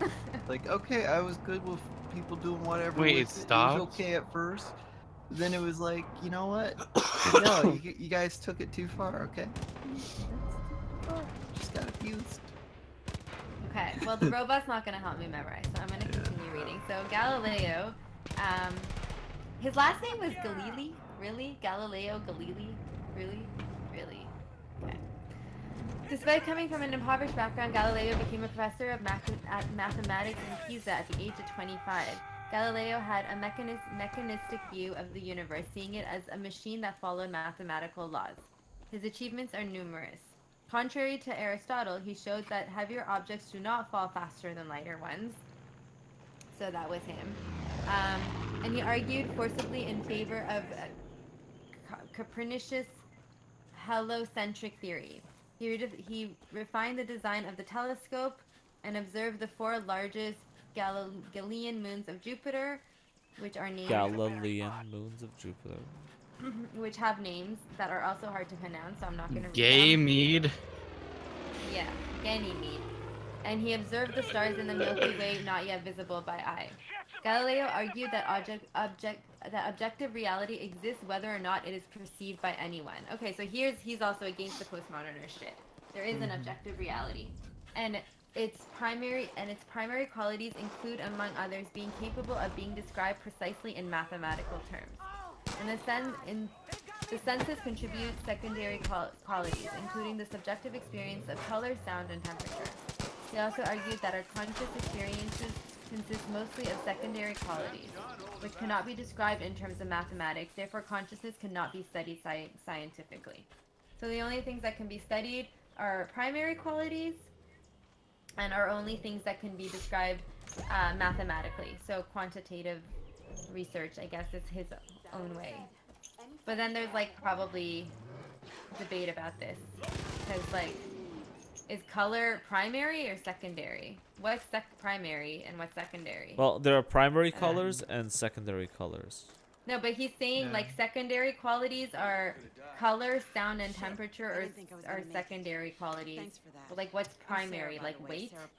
Size? I don't know. It doesn't really say. He also argued that our conscious experiences consist mostly of secondary qualities, which cannot be described. Oh, I already said this. So we can't really study our secondary qualities. In 1616, Galileo was warned by Pope Paul V not to defend Copernicus' views of the universe. Nevertheless, Galileo did support Copernicus, Copper, and in 1633 was convicted of heresy. He lived under house arrest until his death. Damn. The cult's training him at an old youth camp called the Breakthrough. The Catholic Church vindicated Galileo in ... Never. They never vindicated him. So he was just convicted of hearsay and died. That's sad. History is sad, guys. Well, everyone in history is pretty much dead. I know, but like their death's also kind of shitty. We Not all of them. Yeah, pretty much. I think that's a matter of perspective, because personally, for Galileo, I kind of respect the way he died. Yeah. He died in terms of, on his own terms, and more importantly, for what he held to and believed. He at least died knowing that he could preserve what he wanted for people in the future to acknowledge and understand. So he didn't exactly die for nothing. But then he died. And I think that's for more than what something. most people can actually... Well, I think that's more than what most people in real life can actually ask for. Yeah. How many people do you think dying can a say... meaningful death. Although, I think everyone has meaning. I don't know. I mean, to a group of friends, but I think it's kind of different when you feel like you've actually achieved something that's going to have a much broader impact. Well, isn't that why people go to war and stuff? And into dying in heroes, shit like that? Yeah, but how many names do we all actually know from that? Let's do That's this. true. How many of the names off of even the 9/11 Memorial Building do we actually look at and go like, yeah, I know who that person was? People are counting on Although they created a whole thing for them, and there's They a do, yeah. yeah, I actually went So there. that- It's really pretty. Have you been everywhere? I travel a lot Why? because I like Wouldn't traveling. you? I mean, honestly, if I could travel a lot more, I would love Her to. dad is Mohammed, and sorry, wait, I can't make that joke on here. So Kepler, Johannes Kepler, born 30 years after Copernicus, followed Martin Luther, argued in favor of the heliocentric view. He believed that the world of senses was illusionary and poor representation of true reality that could only be described mathematically. A scientist, Kepler led major observatory previously led by the late Roche, where he conducted scientific studies. One of Kepler's principal discoveries was the planetary orbits are elliptical rather than circular ones proposed by Copper. Another major contribution was that velocities of the planet are different, varying inversely as a function of their distance from the sun. He also demonstrated that planetary motions could be described mathematically. More philosophically, he insisted that mathematical deductions must be verified by empirical observations. And today we still create mathematical models and then we test them. Now we're getting to Descartes. So now we're getting into like, the real shit. So living during the Renaissance, Descartes was truly a Renaissance man, soldier, mathematician, scientist, philosopher, and a psychologist. In a crisis when young, Descartes realized that in philosophy everything was subject to doubt. If this is truly the case, then how can we know anything? There's the postmodernist, guys. Yep. He was the first skeptic. In response, he looked within himself, meditated, and observed. And this led him to combine algebra and geometry to, for example, assign numbers to astronomical phenomena such as planetary orbits. Finally, he adopted the position that mathematical knowledge is the basis for ultimate knowledge, a position bolstered by his work in analytic geometry. Descartes was a rationalist, in which one works from premises to reach a conclusion that in principle is inescapable. So not so postmodern, actually. In this sense, the procedure is similar to that of logic, syllogism, of Aristotle. If you accept the premise, then the conclusion is given. In rationalism, the structure of reality is inherently logical. The intellect can grasp truth directly, so rationalism is not compatible with empiricism, which posits that knowledge comes from experience, received through the senses. So it's actually in contrast to, I guess, kind of postmodernist thought. Because he's saying that knowledge doesn't come from senses. It seems like a lot of these philosophers are just not happy with your senses and your experiences. So Pythagoras, Plato, Aristotle were rationalists or proto-rationalists. And in more recent times, Descartes and Spinoza were rationalists. So working from mathematics, Descartes posited 4 rules. Never accept anything as true unless I recognize it to be evidentially as such. That is, carefully to avoid all precipitations and prejudgments, and to include nothing in my conclusions unless it's presented itself so clearly and distinctly to my mind that there are no reason or occasion to doubt it. That was number 1. Did that make sense? I No. got distracted a long time ago. Fuck. So, I mean, first thing I'm gonna probably So say is I another- noticed. yeah. So you don't accept anything is true unless there's evidence for it. Avoid all prejudgments or pre-notions that you have. And include nothing in your conclusion unless it's presented so clearly and so distinctly that there's no reason that you could doubt it. So Is this that's- rationalism? Is that This weird? is Descartes. This is what Descartes believed in rationalism. Oh, I agree with that. He was also the one who was like break down things into parts. So divide to divide each of the difficulties into as many parts as possible as might be required for an easier solution. So break things down into parts and then figure out how they work, and come up with solutions that way. Number 3, to think in an orderly fashion, beginning with things which were simplest and easiest to understand, and then gradually by degrees reaching towards more complex knowledge, even treating as through ordered materials which were not necessarily so, which are not So necessarily. analytical thought. Yes, so start with Okay. easy and then add layers later. Mhm. And to make enumerations so complete and reviews so general that you'd be certain that nothing was omitted. Ooh, that's hard. So include everything and don't. Yeah, see, you can't include everything in science. So, yeah, maybe his last one. Yeah. So, Descartes' cognito error sum, which is his favorite saying, doubting everything. Descartes accepted that the only certain thing was that he was doubting. So the Why only does his certain views sound so similar to Friedrich Nietzsche? they probably came. I think we cover Nietzsche in this one too. We get to him. This is Gross. literally I think- exactly what I remember reading from Nietzsche. So maybe he didn't have an Maybe. original thought. Maybe he was just a Well- spoiled brat Maybe. who just got to sit around Well, and spend his they dad's took money. rationalism into a like there's existentialism, which is like make your own meaning, and then there's nihilism, which is like nothing has meaning and it doesn't matter. So Well, see, very that's the similar. thing. Oh, Nietzsche yes. was not actually a nihilist. was an Nihilism was stemmed existentialist. from a lot of his views, but he himself was not actually a nihilist. He was merely probably more of an introduced some of the existentialist. concepts that eventually was built into nihilism.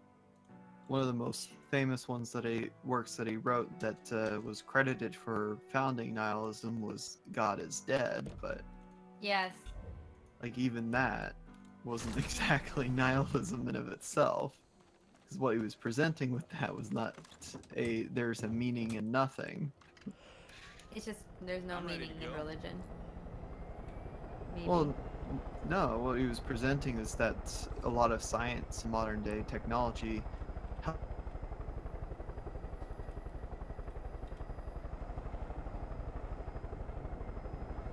religion for explanations on natural phenomena, and therefore are slowly replacing or removing religion from their life through science and technology.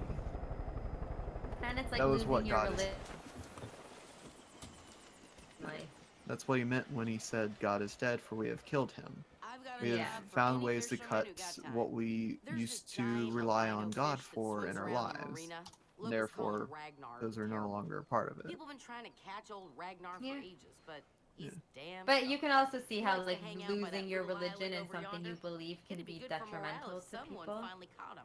It think can you be, might have what it but takes. he's not necessarily. Because it Yeah, gets no, I get kind what of you're complicated when you saying. start getting into like, well, okay, how religious do you have to be still be religious, kind of thing? Because we can easily go on into the whole depth of, are you, as to whether or not a person is religious or just simply culturally religious.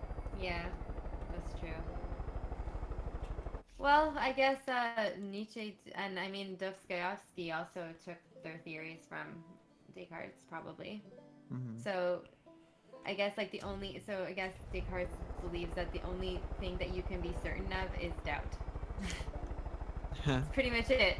The only thing you can be certain of is doubt. Doubt involves thinking, which implies but doubt involves thinking, which implies someone who is thinking. Therefore, cognito ergo sum, better known as I think therefore I am.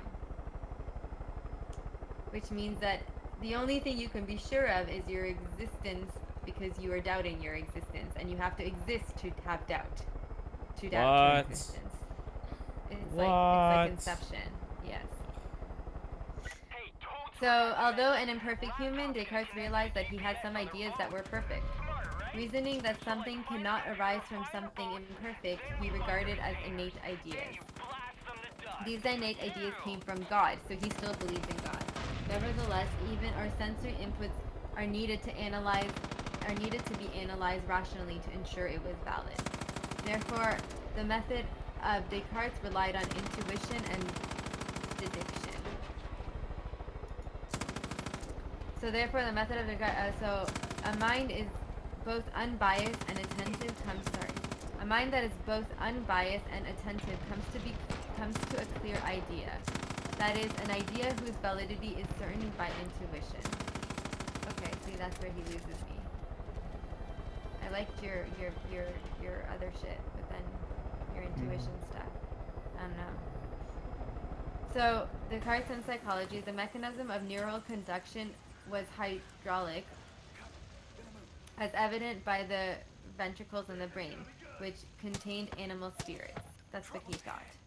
Animal spirit What? The mechanisms of neural conduction was hydraulic, as evident by the ventricles in your brain, which contained animal spirits. What the fuck does that mean? The animal spirit concept was also seen amongst early Greeks, so apparently your brain has animal spirits. I don't know. How is that hydraulic? I don't know. But Descartes thought. Don't ask me, ask him. He's fucking high. Humans are the only animal that has a mind, and the mind enables consciousness, rational thinking, and choice. The body is physical, and the mind is non-physical, hence dualism. Descartes was a dualist who embraced interactionism. His view of much behavior and certainty reflexes was mechanistic. So, sorry, let's unpack that for a second. Humans Back. are the only animals that have a mind. And if you have a mind, you have consciousness, and you have rational thinking, and you have choice. Oh, one of the questions on the exam is the whole mind-body. So I guess that's what they're asking about. I think Throughout there's one history, thing to yeah. point out with this, though, is the assumption that people have this unique thing that animals are just simply not capable of. This is the Yeah. whole trying to differentiate ourselves from being the animals kind of component. We're humans, we're not animals, because we can distinguish ourselves in this way that we find unique and that we can associate with ourselves. It's like animals that has minds being enable consciousness. Well, now we do know that animals are Yeah. capable of conscience and Yeah. to some degree rational thinking as well as choice. So But I think I guess the whole idea is that maybe the past philosophers were kind of differentiating that the mind is this like entity of its own outside of the body, whereas he's saying the mind, like the body is physical, the mind is non-physical, hence dualism. So the mind and body interact. I don't know. Anyways, he influenced the development of physiological and psychology. See, he just writes that. I'm not reading that. Psychology. Yeah, it's a nerd. psychology based off of the physical nature of your being. Like, Yeah. this kind of goes back to the whole lobotomy era, the whole idea that you can pinpoint surgically where different functions of your What year conscience is this? stems from. Let's take it. In Let's see, 1500s. No, that lobotomy came way later. Way later. 1500s. Okay then. So now we have Isaac Newton. Okay, wait, because art was important for physiological psychology. He was considered a phenomenologist because of his focus on his thinking led to the study of consciousness and the idea of conflict versus rational and irrational thinking that predates Freud. Isaac Newton. Zeke, you want to take this one? Sure. Sir Isaac Newton. Where does one start describing Isaac Newton? His accomplishments include writing Philosophiae Naturalis Principia Mathematica, Laws of Motion, Law of Gravitation, which covers the entire universe, optics including demonstrating that white light is composed of a spectrum of colors, development of differential and integral calculus, and onto the science portion. Although and of course I mess up one of the easier words to say. You get Although tongue-tied. Yeah. Although Newton was definitely a scientist, he also published works on alchemy and, as a religious man, on theory. Both of those I actually did know about him. He was actually probably one of the first people who started converting alchemy into what we now call chemistry. Yeah. To Newton, the universe was a complex machine created by God, and accordingly, it followed laws. In his view, God started the universe, then stood back to let it run. Rather than building his model of the universe based on his faith, Newton saw his duty as using his skills in study creation in order to know God better. This was a reversal of the approach of earlier thinkers. So, yeah. Huh, that's actually interesting. Mhm. I guess religion does play a huge role. All objects in the universe are attracted to each other, so no matter how far away, the strength of attraction is proportional to the masses of the bodies involved, but inversely proportional to the distance between them. That's the law of gravitation. Okay, well that's good to know. This law was the truth until Einstein's remark until Einstein. Okay, whatever. Did you want me to continue? Yeah, keep going. Alright. Yeah, No, go I think to I'm on page the law 24. of gravitation. Oh, to Yeah. 24? Oh. Go to page 24. That was like stuff we don't need to memorize. Go to page 24. God created the world, but doesn't get involved. Natural laws govern the material world without exception. I feel like I should actually... Okay, these were the according to Newton, the scientific principles being paraphrased. I feel like I should have gave context because then it just otherwise sounds like I'm literally saying... Hello, KMS Smoke. How are you?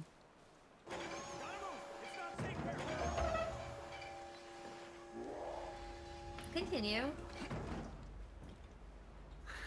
So Alright. these are his principles. Yep. God created the world, but doesn't get involved. Pretty much the Earth runs on its own because it was designed to do so. Basically, world made to perfect theory. Well, I mean, that's different than other, like, religion, right? Thinking that God is constantly intervening and people praying and talking to him. I mean, not necessarily. Like, you kind of have both types when it comes to religion, because you do actually... This is kind of where you get the green earth versus, like, the old earth versus new earth creationists. It's both... You do still have disagreements on that within religion. Like, normally it does make sense for a religion that God is still involved. But Yeah. to what degree can vary from individual to individual in terms of belief. It's also why you have different variations of the Christian faith in itself, as well as a few other reasons. Yeah, okay. Though continue, natural laws govern the material world without exception. So, like gravity, or Air. yeah, well, not air, natural laws, like laws of force, like motion and so forth. Yeah. Although, see, this is exactly what one of the issues with trying to define terms is how much evidence may feel is feasible to determine something a law versus today's standards, which would actually require quite a bit more because his law of gravity actually doesn't stand up as a law in modern time, if I remember right. Yeah, and he also applies it to the entire universe, not just Earth. So. Right. Anyways, the law of nature are absolute, but we understand them imperfectly. As imperfect humans, we cannot know with certainty, but must speak in terms of probability. Occam's razor must be applied. I got a GPS lock. So, Now we can track those Okay. no assumptions needed. follow the signal. Aristotle's view of final causes does not apply. There is no role for purpose or teleology in natural law. That's kind of it's kind of redundant because if you actually look up what teleology is, it's literally the understanding of how it came to be through purpose. Yeah. But anyways, to classify something does not explain it. No, see, I disagree with him there too. To classify something does not explain it. Yeah, classification is a way of categorizing and explaining things. Like, we Okay, I know got a GPS lock. Now to, we can to track those classify drones. canines as canine, they have certain features, and I've got therefore it Java explains all what they fired are. up. Give her a shout and But she'll does assist it right to? Get that Eagle Eye Because view I and think find what those it loose means containers. is you have some wiggle room with that. Just because you can break things up into categories doesn't actually mean you're describing like the entirety of a set thing. It's You're true, simply and breaking Kant up into actually gets into yeah. categories. Yeah. Okay, well maybe it's not enough to explain it. On to Gottfried Wilhelm von Leibniz. What year is it now? Now we're in the 1600s. 16 to 1700s. Okay, this is the last page, so go deep. Okay. A contemporary of Newton, Leibniz was a German mathematician who independently developed differential and integral calculus. He was also a contemporary of philosophers we will consider including Locke, Spinoza, and Hobbes. Here we will wait. Hold on. Okay, I feel like that's all we need to who know were about this considered guy. including Locke, Spinoza, and Hobbes. Okay, sure, we'll add Hobbes in there. Okay. Here we will simply note that Leibniz proposed the concept of a lemon threshold, below which perception is unconscious. Okay. Okay, so that was his major contribution. This through presage. Presages? Dude, I'm gonna tell Victor he needs to really make his shit less wordy. Presages? something. Work Presages? of Hold on, I'm psychophysicists? looking that word up. Hold on. Presages meaning, please. Presage. So it'd be presages What does that of mean? an. Okay. Says first definition of an event be a sign of warning that is something, typically something bad will happen. Oh, okay. Whatever. I feel like it's like something, this led to the beginning of psychophysics. That's all we need to know from that. And that he created the idea of this threshold, which perception is unconscious. Okay, I need to What take a pee exactly break. does he mean by the threshold of the conscience, though? I have no clue, but I'm not going to talk about him on my exam, so... Alright. Okay, I'll be right back. I have to pee. Pee in a bottle. That's not a normal thing most people do. You can't just tell people to do that. I've been peeing in a piss jug. Like a That gallon. was a one-time thing for you. No. It was, but I was like, holy shit, this is really fucking fun and efficient. And I have this piss jug now. It's a gallon piss jug, and I've been filling it up. Why? And once it's full, then I'm gonna post a photo of it. And I don't think anyone's gonna be able to one up that in the piss bottle chat.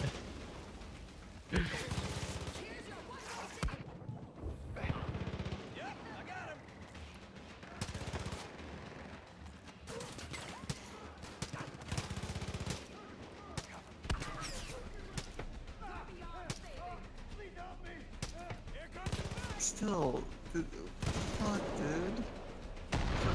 Did you not feel like fucking amazing when you pissed in a bottle?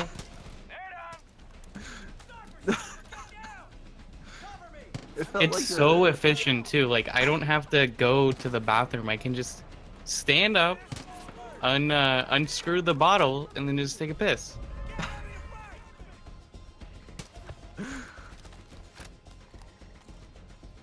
As a one-time thing, maybe, but that was just something weird to do for like one time, dude.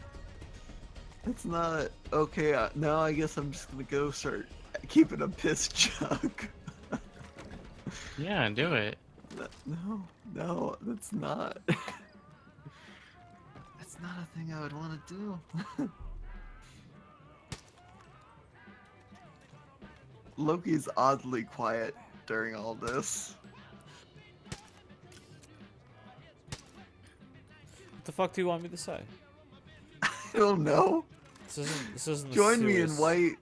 Join me in the why you should not piss in a bottle. No, let people piss in a bottle if they want to. Fine, but Who am I to tell them not to? This is a free country. Look at the GIF I just posted. where? Anywhere. Okay, in the Dark Void, it's in Cancer Pit. In Autismos, it's in Meme Collection. Why would anyone want to do that to themselves? As long as it's not in this Again- server, it's fine. No, I already know Yeah, not to. Yeah. Unlike some people, Mango actually knows how to behave himself here. Yeah. I'm a highly functional autist.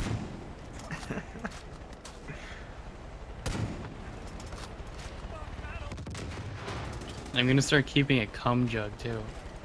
That way I can dump it on my enemies. I mean, at that rate, why not just fill up like a water gun with your gum? That would get nasty, dude. But then you get to fire it at people. I don't know, Can Mike. Skip this one, but then we cover Hobbs and Locke and Berkeley and Hume, and I feel like they're interesting. So we're gonna Yeah, skip they're the definitely next one. interesting if Hobbs is who I think he is. Okay, well let's find out. It's unbelievable that she joined back in the tiny pocket of nothing weird happening in the chat.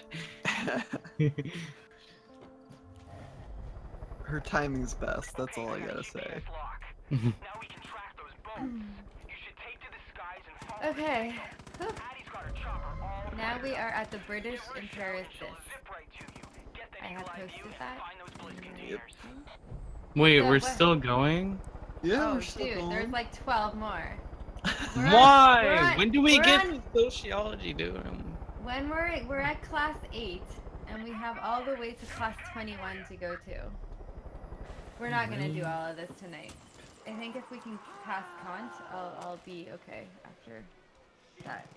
I'm gonna skip some of them. Like the psychology stuff that I actually already know maybe.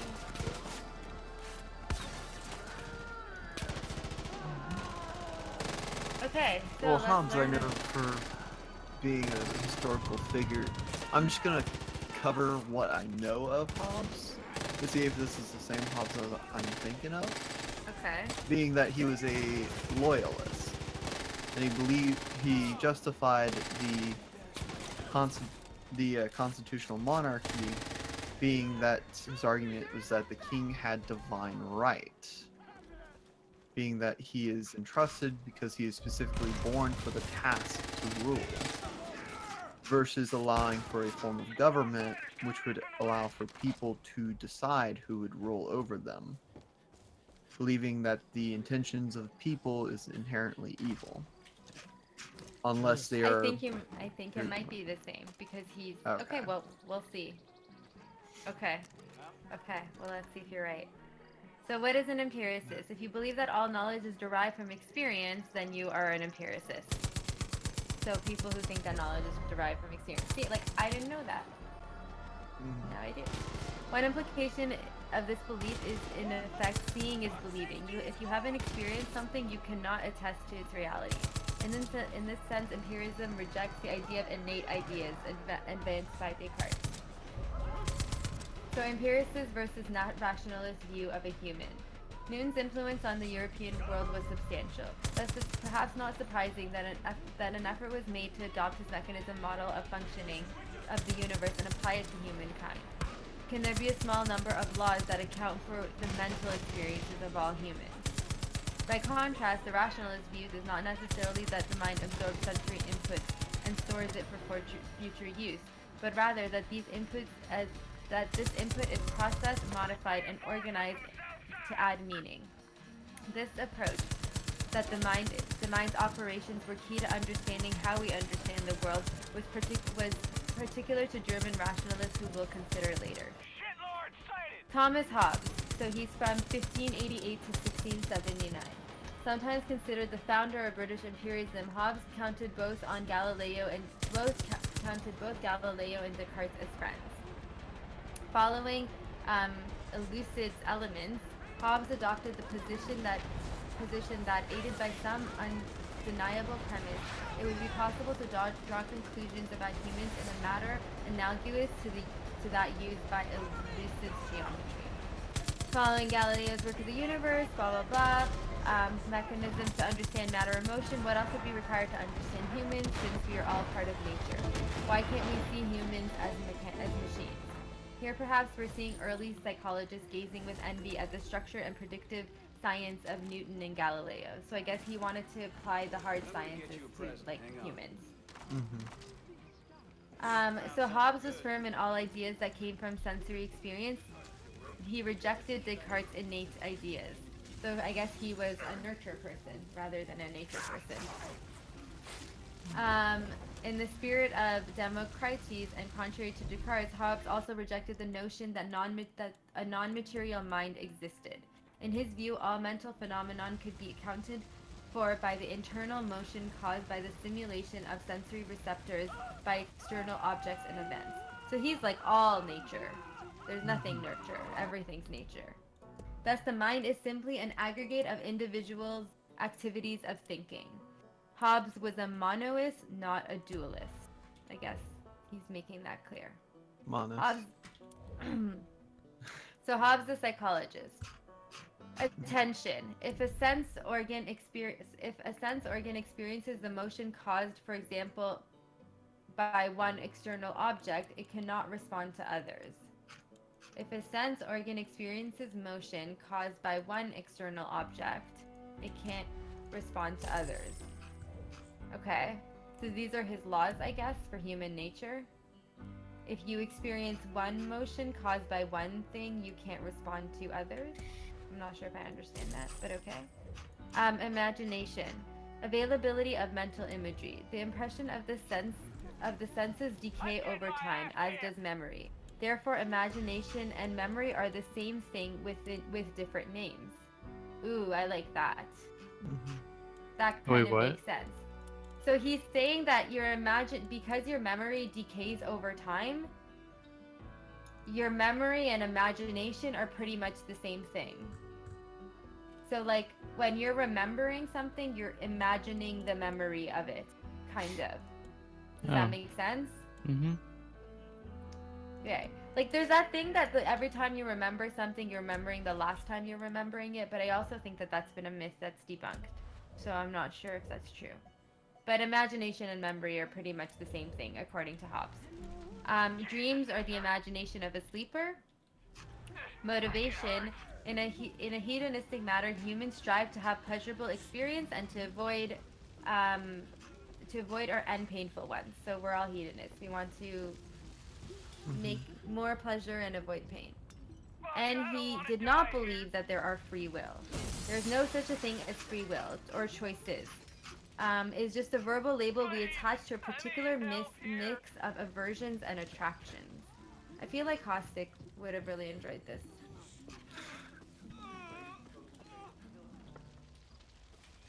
He's moving on to Jean Locke. But Hobbes, I feel like, was also the one who said that the state of the natural state is a state of chaos, and that we need rules to govern us. And that humans without laws and government, it would be a state of chaos, and people would just be killing each other and like if survival of the fittest took over without laws, like everyone would just murder each other, kind of. Nah. That's what I want So- to happen. So I think that was also Hobbes, and like later Rousseau, I think, kind of went on that. But Yeah, I mean, this kind of sounds a lot more of what I don't really feel like I've heard much of from Hobbes. yeah, If so it is Hobbes' the same- state of nature, yeah. So Hobbes describes sovereignty as the soul of the Leviathan, the state of nature, the natural conditions of mankind is what would exist if there was no government, civilization, and laws, and no common power to restrain human nature. Their life in the state of nature is nasty, brutish, and short. So these are the Leviathan. So yeah, he was the state of nature, a condition of mankind. So he thinks that you need laws and states and civilization and probably religion, or else humans will destroy each other, kind of thing. So that is Hobbes. Now we're gonna go talk about John Locke, not the one from Lost, the original. Do you want to tag out, or? Because I assume you want to take turns at the reading so that you're not. Yeah, just go reading for it. it. Alright. I'm getting tempted. Yeah. As an empiricist, John. Okay. Wanting to start with his first name. Locke rejected Descartes' concept of innate ideals. Unlike Hobbes, Locke was a mind-body dualist. As a physician, Locke was acquainted with pioneering chemist Robert Boyle. Boyle's law for a fixed amount of gas at a fixed temperature, pressure, and volume are inversely proportional. Boyle taught Locke that matter is composed of minute corpuscles. Corpuscles? No,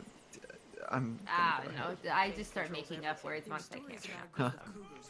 Which have some intrinsic qualities.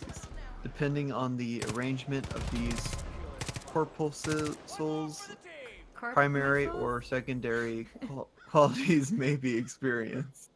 I think he's basically talking about the electrons, Yeah, but maybe. not with like the word for it yet. Like how you would have a structure between molecules form, well, between atoms form when they form a molecule. I think, yeah, he's looking for the word molecule, they just hadn't invented it yet. Keep saying molecule, but I think I actually mean compound. Okay, Or- Locke and Newton. Wait, molecules are made up of atoms, right? Yeah, they are, Yeah. but compound is when you have two. When you have. Molecules? Yeah, no, not like for example, H2O would have one Yeah. hydrogen, will have two oxygen. Wait, no, but then those are elements. That's Wait, no, that's still a molecule. No, It can- molecules are different than elements. I don't know. Fuck, I don't remember chemistry. Well, yeah, like you would have maybe a molecule if it's like H2 or H. Or not H2. Well, yeah, H2 too. Okay. Get. Yeah, H2O is a molecule. Yeah. Water molecule. Isn't it? But It's also a their compound, elements though. are hydrogen. Yeah. Molecules. Yeah, but a like- molecule can also be a mixture. Right, can- so if you combine like like salt would be a compound because it's NaCl. It's Yeah, but you don't sodium. have bonding. Because I don't know. if you're Fuck, talking we're not about learning the- chemistry yeah. now. Fuck that. Okay, move on. Okay, Locke and Newton knew each other and corresponded usually about theory. Alright, going on to innate ideals. One version of innate ideals posited that God gave humans innate ideals about morality. Locke, aware that not all humans have the same ideals, rejected this notion. This logic can be seen as an early example of nature-nurture issue. So, Keep going, anything just to finish unpack Locke. there? Alright. So, okay, so just like one of my questions is to talk about the mind-body. So Descartes, I guess, was a mono. He said he was a mono guy. He thought the mind and Monist? body were, Oh, yeah. mind and body are separate. Pretty sure that was Hobbes, though. No, Hobbes was the dualist. He says mind and body are connected. Does he? Yeah. No, hold on. He rejected, because he says he rejected Descartes. That was the sentence. It literally says on page, hold on, page 7, thus Hobbes was a monist, not a dualist. Oh, you're right. Locke was the dualist. Sorry. Shit, see. Locke was the dualist, not Hobbes. Hobbes and Descartes were... I'm gonna scale this exam. I mean, you're laughing, but at least I know she's listening to what I'm saying, because she remembered the part I read over. Oh, sorry, I'm not laughing at you.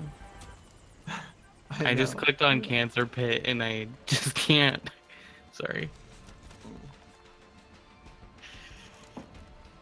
Don't worry, Mango. You're absorbing knowledge. Soon You'll see a bunch of ladders remember leading this to the shit top. at one point Find the and be like, levers and hey, give 'em a I hard know twist. Locke That'll wrote drop this 'em for or you. some shit. I Anyway, mean, keep going. Finish Locke. Alright. Let's see. To Locke, ideals came from either form. Direct sensory stimulation, sensation, or reflection on the aftermath of sensory stimulation. Whichever is the cause, ideals come from sensation, hence Locke is a empiricist.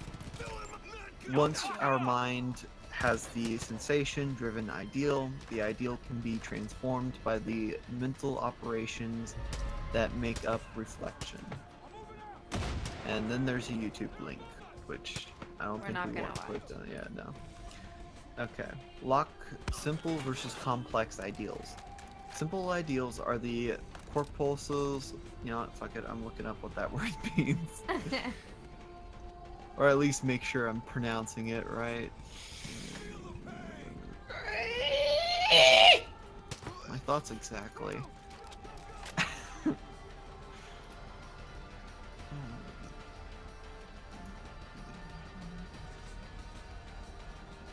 Corpuscles. Am I pronouncing that right? Corpuscle?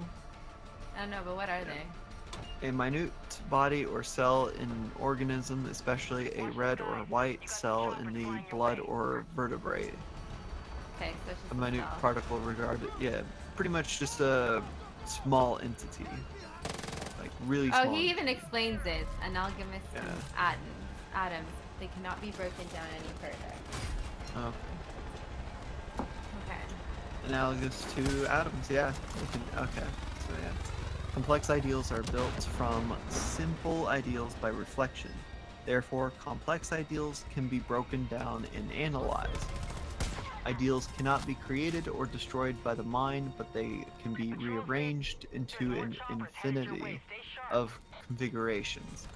So pretty much you can have an endless stream of ideals that have a most simplest form that can be rearranged to form new ideals.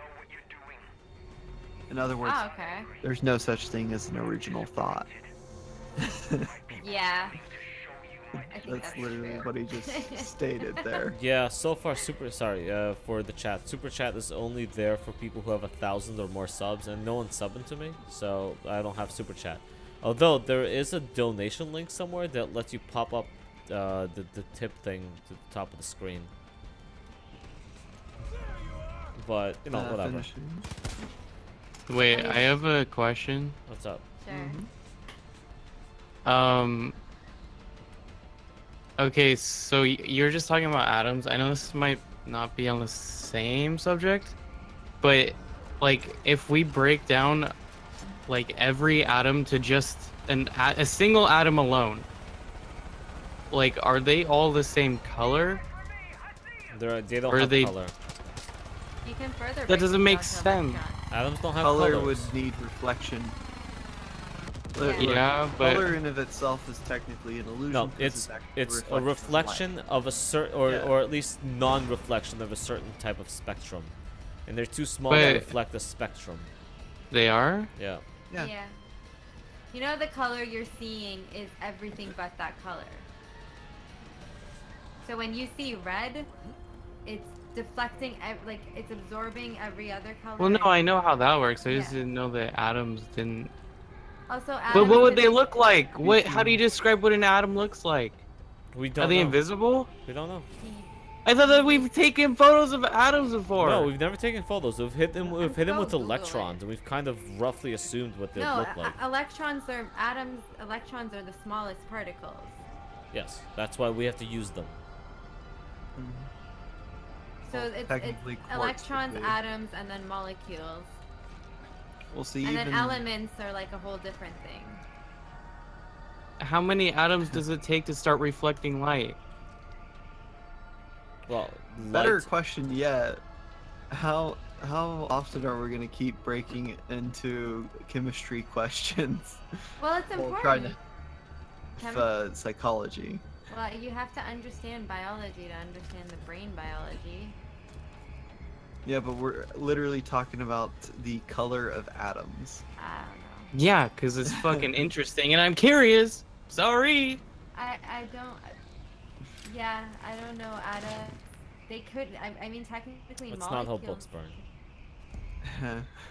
Sorry, I'm talking about. could reflect color. I don't know. No, We'll they have do a to. chemistry episode. Where we I do want chemistry. sociology. Okay, I'll do sociology. Yay! Continuing from where we are at. Yeah. Moreover, ideals are accompanied by feelings, pain or pleasure, leading to emotions. That was fucking beautiful. Okay. Josephine's gonna be shitting Pretty bricks. much people are more driven by their emotions than reason, which honestly I've kind of found out more so the hard way in debates. There's 2 more. Do you want to finish up Yeah. Locke? Yeah, I'll finish up Locke. Paradox of the basins. Find 3 basins with water. One contains hot water, one contains cold water, and one contains warm water. Put one hand in the hot basin and the other hand in the cold basin. One hand will feel hot, the other cold. Next, put both hands in the warm basin. The hot hand will have a feeling of cold, the cold hand will have a feeling of heat. According to Locke, the perception of temperature is a function of the person experiencing it, a secondary quality. Therefore, some of our experiences reflect the world as it is primary qualities, and some do not some do I think if not who was secondary. doing this primary and secondary, fuck, I have to go back Yeah. to remember. But It's pretty much your experience based off of what you're used to or the norm.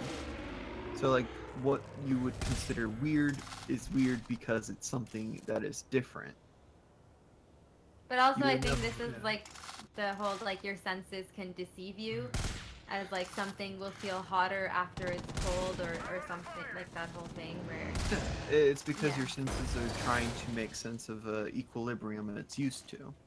You put yourself in a set situations, and therefore, once you're accustomed to it, anything that you expose it to, and more of the opposite, will be experienced either more extremely or less extremely. Well, Think it's of like it- how your eyes adapt and your hearing adapts. Like if you're in a loud place, then all of a sudden it's really quiet. You're like, what the fuck? Or Yeah. if it's like not even really if it's bright very outside, quiet. really bright outside, and you walk inside, you're like, what the fuck? I can't see. It's too dark. Why is it so dark? Yeah, that's true. That's a good example, actually. Yeah.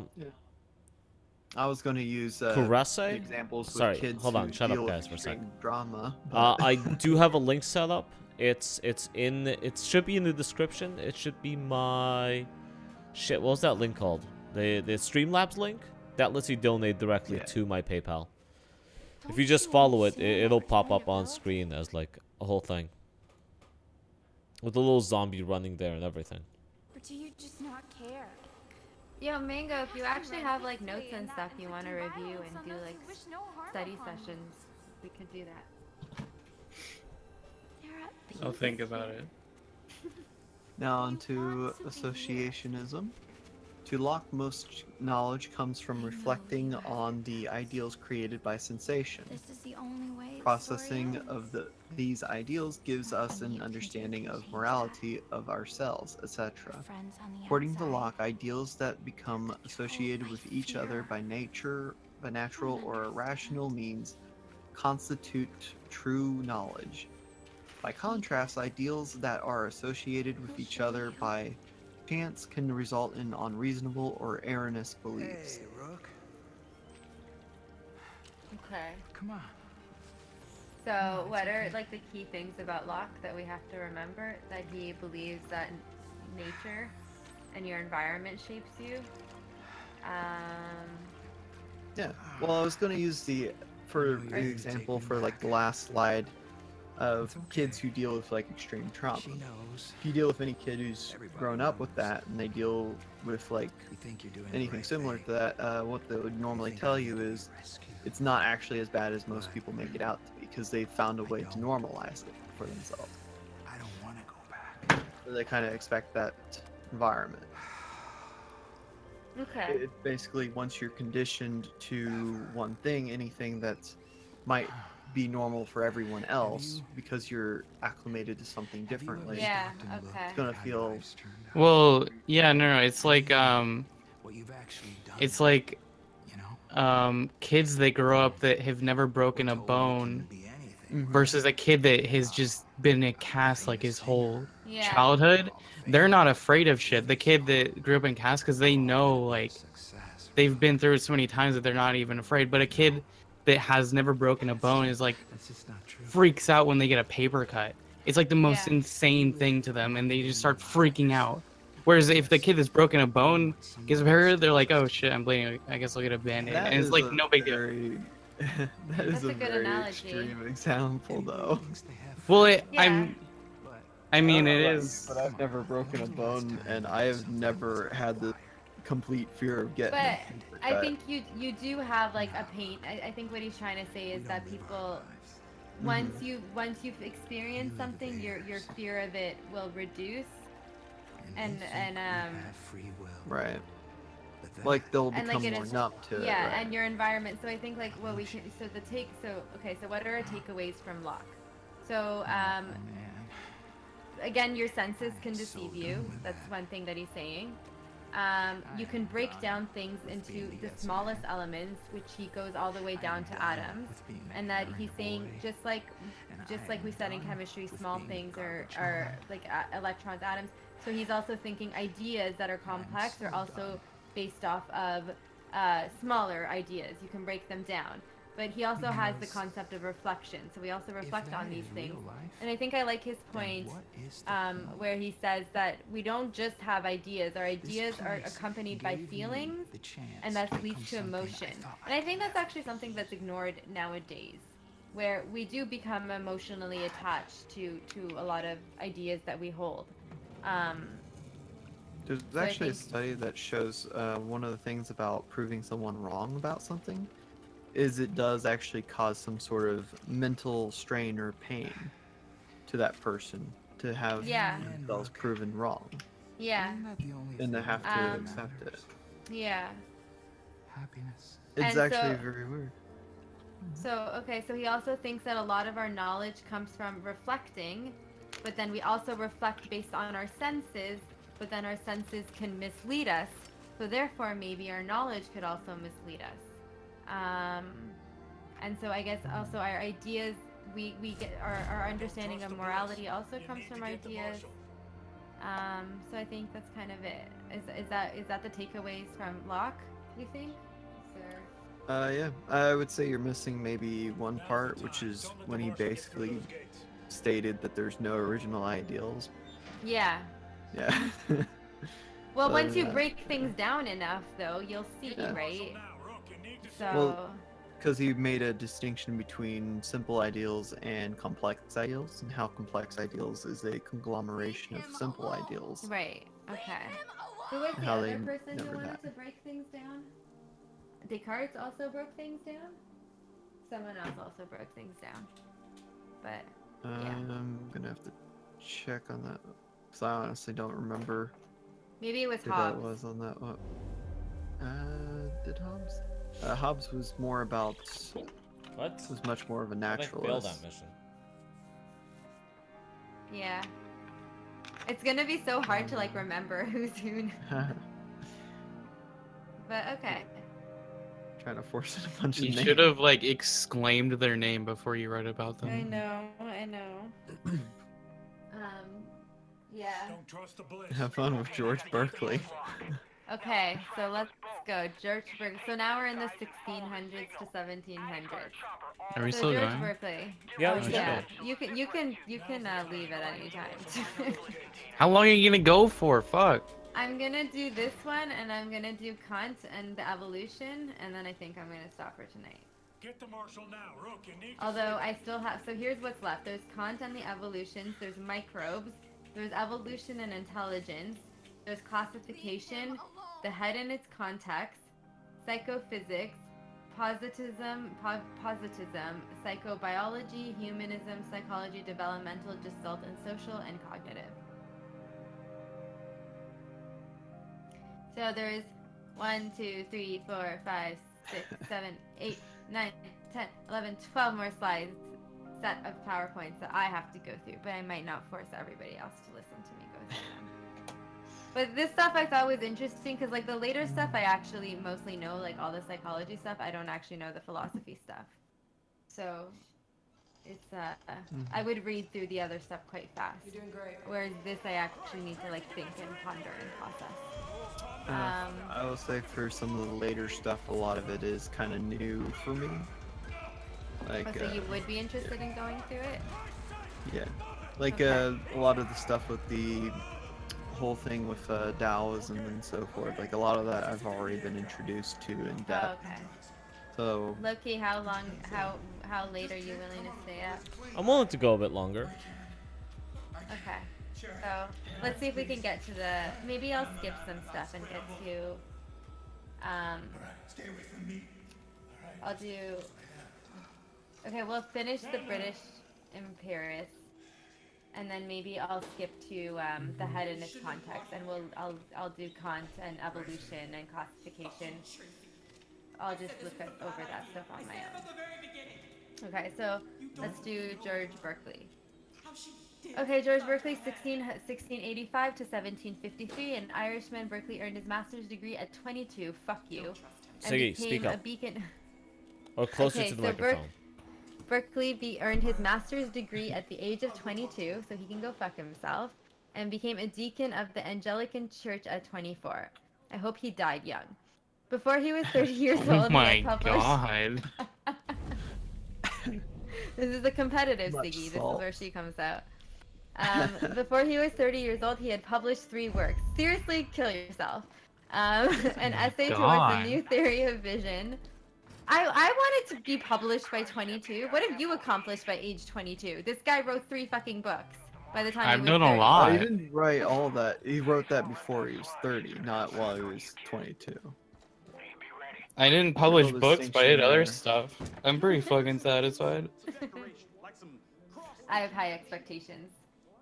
Yeah, me too. I'm Okay. just saying, he didn't publish these when he was still about 22. It's just before he was 30. So Okay, still publishing 3 books prior to being 30. Although it's the 1700s, you didn't have the internet, so there wasn't much to distract you. right. Okay, so he wrote lots of books and he got famous. So Berkeley and materialism. Now we're on page 16. The spread of materialism was eroding the basis of religious belief. So as a religious person, Berkeley dedicated himself to attacking materialism. Wow, people are very defensive of religion. To Berkeley, the belief that matter is atomic or capricious is that all events in the physical and mechanistic world can be explained by mechanical laws only serve to push God away, leaving a mechanistic universe in which mathematical laws describe the matter in motion and little else. Berkeley aimed to show that matter does not exist in this case. The claims of material, if matter does not exist in this case, the claims of materialism must be false. So he was going like quantum physics on this and shit. What? Like matter doesn't exist at all, so there's no materialism. The existence of stuff that takes up space doesn't exist. Well, This we guy's knew mine. someone back in the day who thought that. Remember, Loki? Hmm? You have to give me the specific Remember? instance. Matter doesn't exist. No, I think he just There's, thinks like, that table he is just not thought there. that things don't matter. Well, there are people who think like the table isn't actually there because if you break it down further enough, it's just moving Okay. particles. and, I like, was one of those people that has presented that argument before, and that's because the table isn't actually a table. It is actually 99.99% empty space because the space between atoms is so huge. And I've also postulated before that you never actually make any contact with any object in your entire life because the electromagnetic field prevents you from contacting anything else. So then rape doesn't happen because I the mean, penis nope. isn't actually in the vagina. Nope, doesn't happen. But that only kidding. stands true. I'm gonna use that on my cousin. Please don't. PG-13 mango. What? That is No, we're not PG-13. PG-13 tonight. I'm pretty sure anyone under the 13 would be lost at like capricular of the words that we cannot pronounce. Corporsals? Parcel. Capitulation. Yeah. That word. Why? Why do they even need to use that word? I don't know. I don't know why the people back then needed to. This is why, like, I think language is evolving for the better, and we're literally minimizing it to syllables because you get more information across with less words. I think that's 50 Cent, yo. Yo. Lil Wayne. Lil Well, Wayne. it's not that we need less words. It's just we need words that are, you know, understandable enough to pronounce. Yeah. Yes. Concise, get to the point, can actually be pronounced, which means you can use them in regular vernacular without having to worry about stumbling on your words all the time. Yeah? It's like the whole ask versus ask. Can I ask you a question instead of can I ask you a question? You can saying, ask me can I all you ask want, but you? you're going to jail. No, saying if you can ask someone is actually easier than asking them if you can ask them. I don't know. It's the same amount of To say. syllables. It's the same, but one's just easier. It takes true, less yeah. effort to pronounce it. That's Ask what I mean. versus How do you ask. pronounce? Say Literally what's the same. No, guys, it's literally the same. Don't make shit up. Like I'm Guys, what definitely comes not after high enough for Monday? this. Tuesday. What comes after Monday? Tuesday. Me? Yeah. What comes after Monday, Mango? Me. I do. I come. Zeke, what comes after Monday? Tuesday? Okay, see, you guys, emphasis the S. You say Tuesday. Tuesday. Yeah. But a lot of people just say Tuesday. Like Tuesday. Tuesday? What? It's not Tuesday. It's Tuesday. Yeah. Yeah, I know that. I'm not retarded. I know, but Tuesday. people will pronounce it differently. Anyways, Berkeley Tuesday. thought that matter doesn't exist and materialism is false. Just false. So where Locke posited that ideas came from sensory interaction with the material world, Berkeley argued that even in such a world we could not know it directly. In his view, reality is simply our perception. Oh shit, he's getting all like matrixy. To Berkeley, primary qualities are attributes of physical things, whereas secondary qualities are perceptions or ideas. Okay, I think that actually makes more sense out of all the other people who tried to say primary and secondary qualities. I'm a half bottle in, but So anything physical is primary, anything that's perception or idea is secondary. However, he did. No. I thought Locke's explanation of it was actually very poignant Do you as to remember why it? you can't.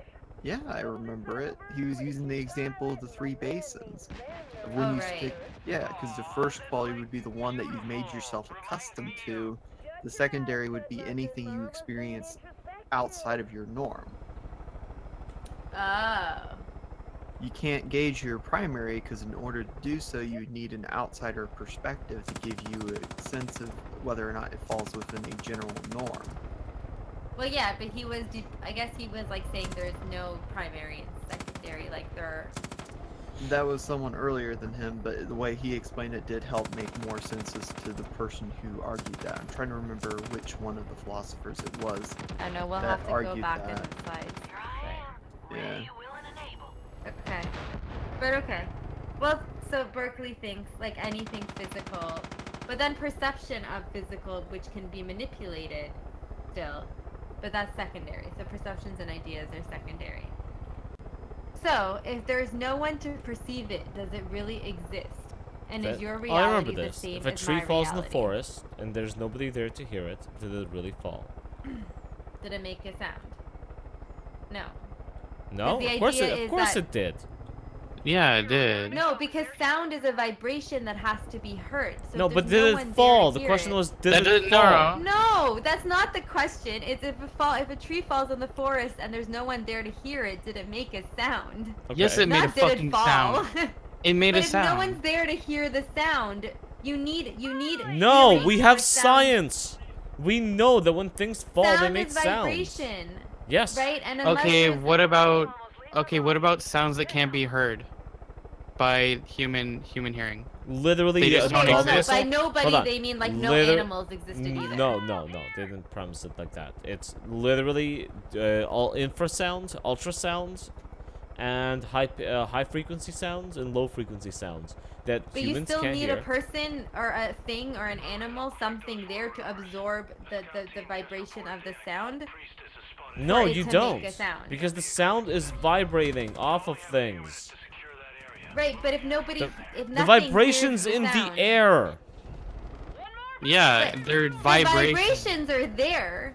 Yeah, But that means there's it needs sound. to be- That means it there's needs to sound. be You heard just for the admitted, sound- Siggy, you just admitted that the vibrations are there. If the vibrations are Right. there, that is literally sound. But for it to be sound, No, you no, need the something to no, absorb the no, vibration. no, no. Okay, The well, sound this is is an the ongoing debate. vibration.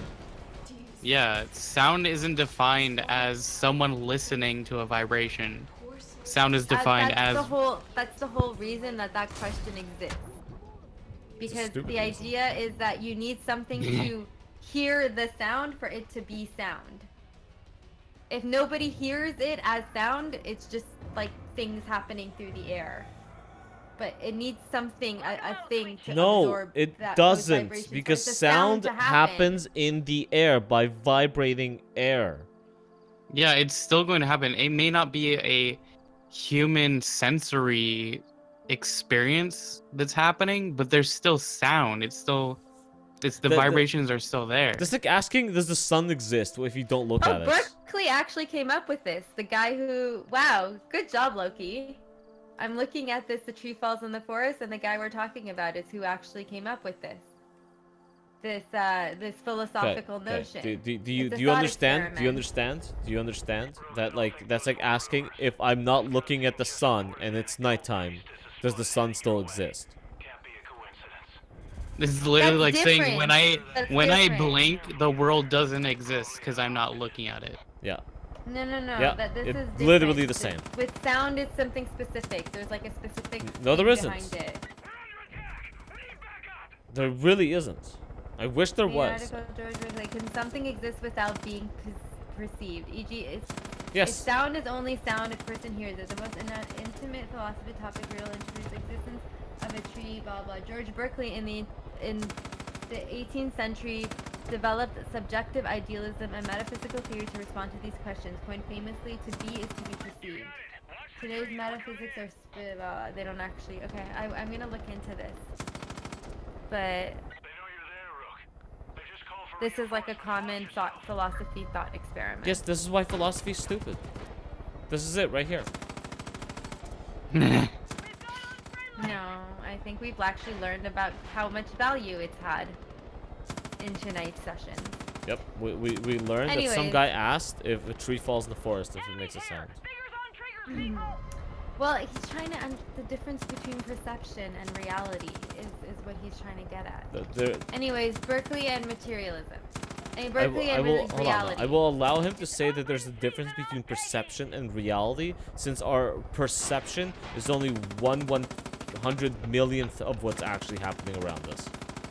Wait. Have you guys seen the studies where people play music over plants and it changes how they grow?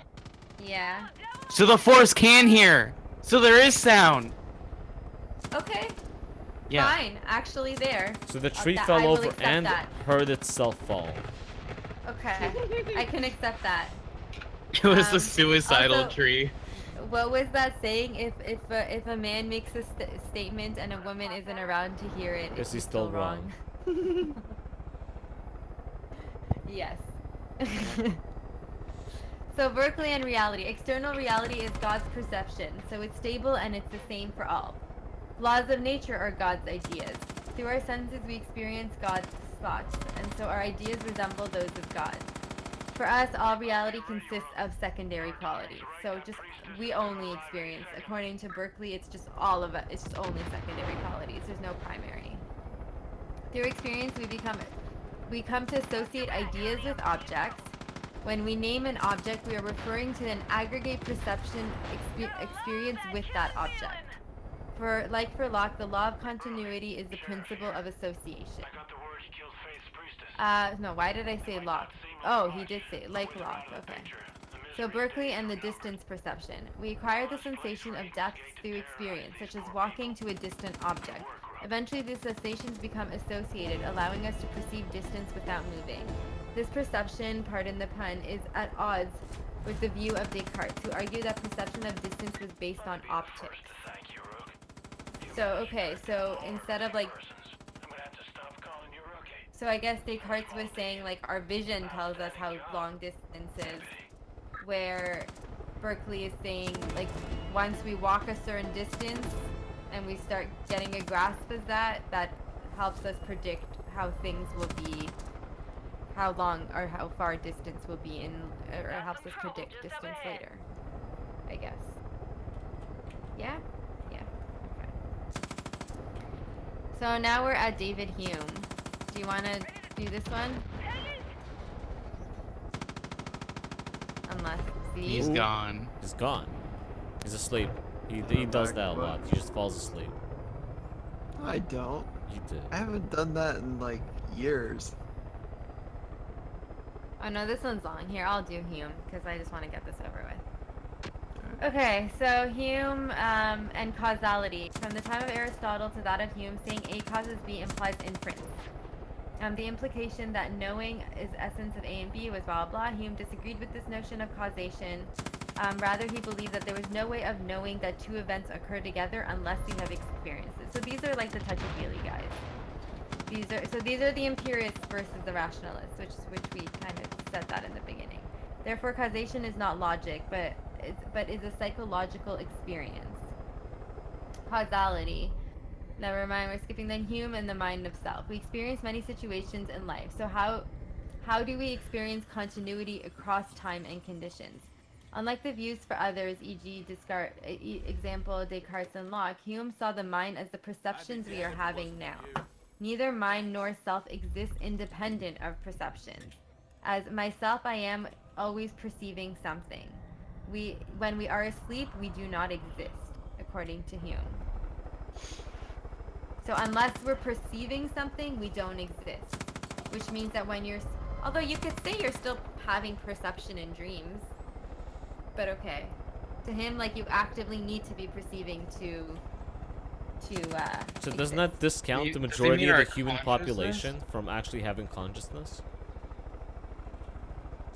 Yeah.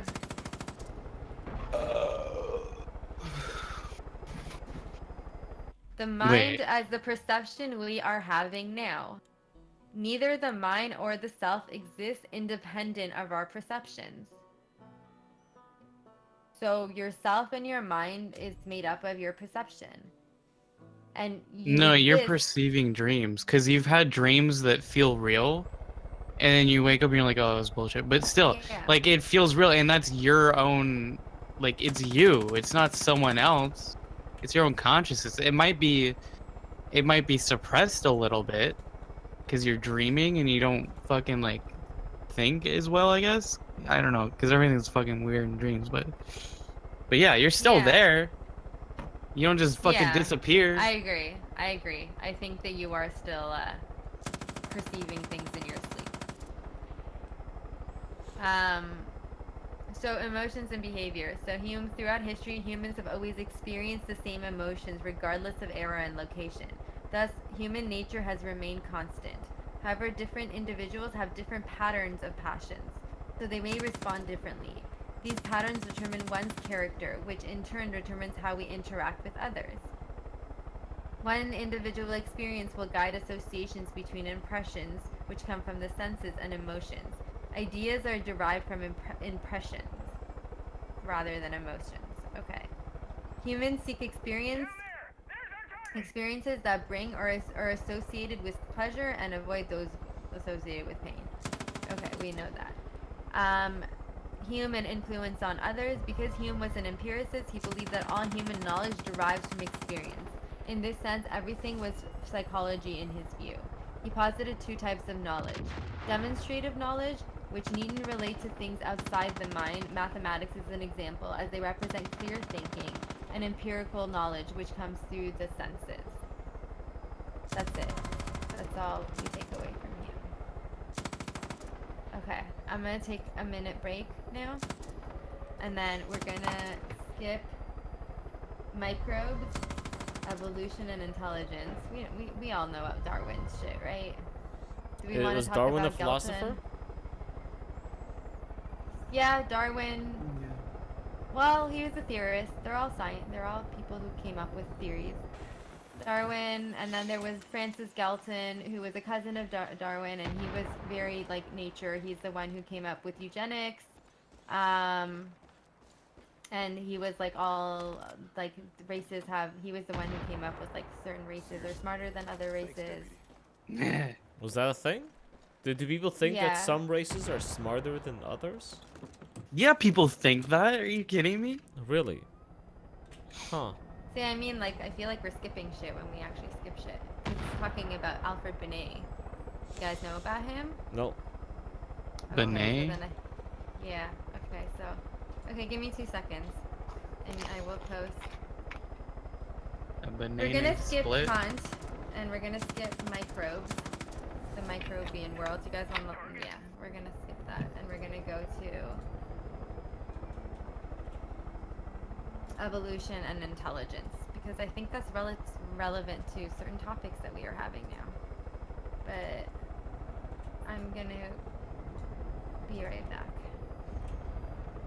so you guys just ponder on all the information you just learned. Yeah, I feel like I just went through a cramming session. Is that good or bad?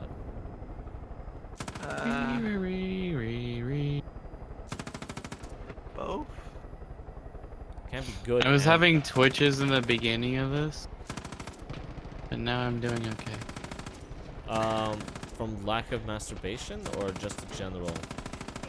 Because I wanted to talk about sociology. Right. And it made me angry. Oh wait, actually I started feeling calmer after I punched my desk. All right, maybe you should just work out more. I mean, I already do.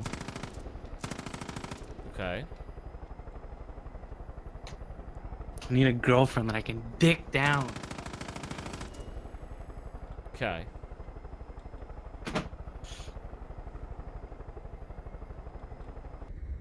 Zeke, did you see the dolls in the cancer pit?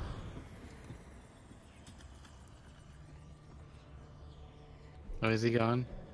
I think he's just Hold on. floating in and out. Just floating What do in you and mean out the of dolls? consciousness. In the cancer pit, in the dark void cancer pit. Yeah. Honestly, I've been talking. Oh fuck! Why? Yeah, I think I've seen that, but still, why, dude? What is your malfunction? It's the cancer Must have- pit. Tell me this isn't the is. epitome of a cancer pit. And then above that we have incest porn. And then above that it just gets more and more interesting. More interesting? Yeah, take a I look. don't know if it can get more interesting. It gets pretty damn interesting.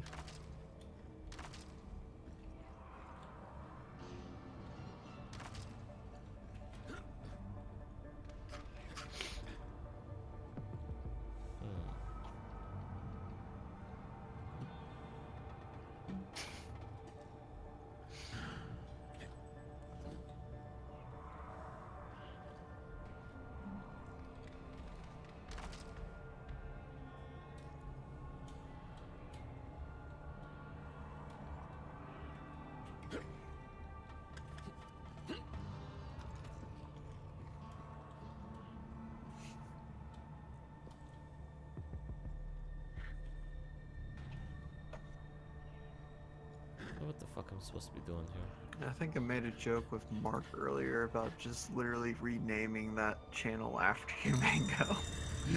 Really? Yeah. I want my own I- channel. I'm gonna see if I can pull up my suggestion. He came up with a pretty decent suggestion himself. He tried messaging me earlier, but then I just went full autist on him. Huh? He suggested calling it Rotten Fruits. No, it's fucking stupid. Yeah, Rocket see, Mango originally- channel. No, see, I was gonna just No, have call it- Mango no. Safe Space. Call it Rocket Mango's So one place we masturbatorium. can- Call it my masturbatorium.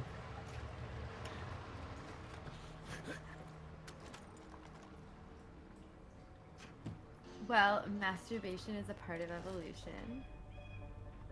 I'm evolved as fuck then. So evolved. Okay, so we did skip Kant to the evolution. So we're just going straight to evolution.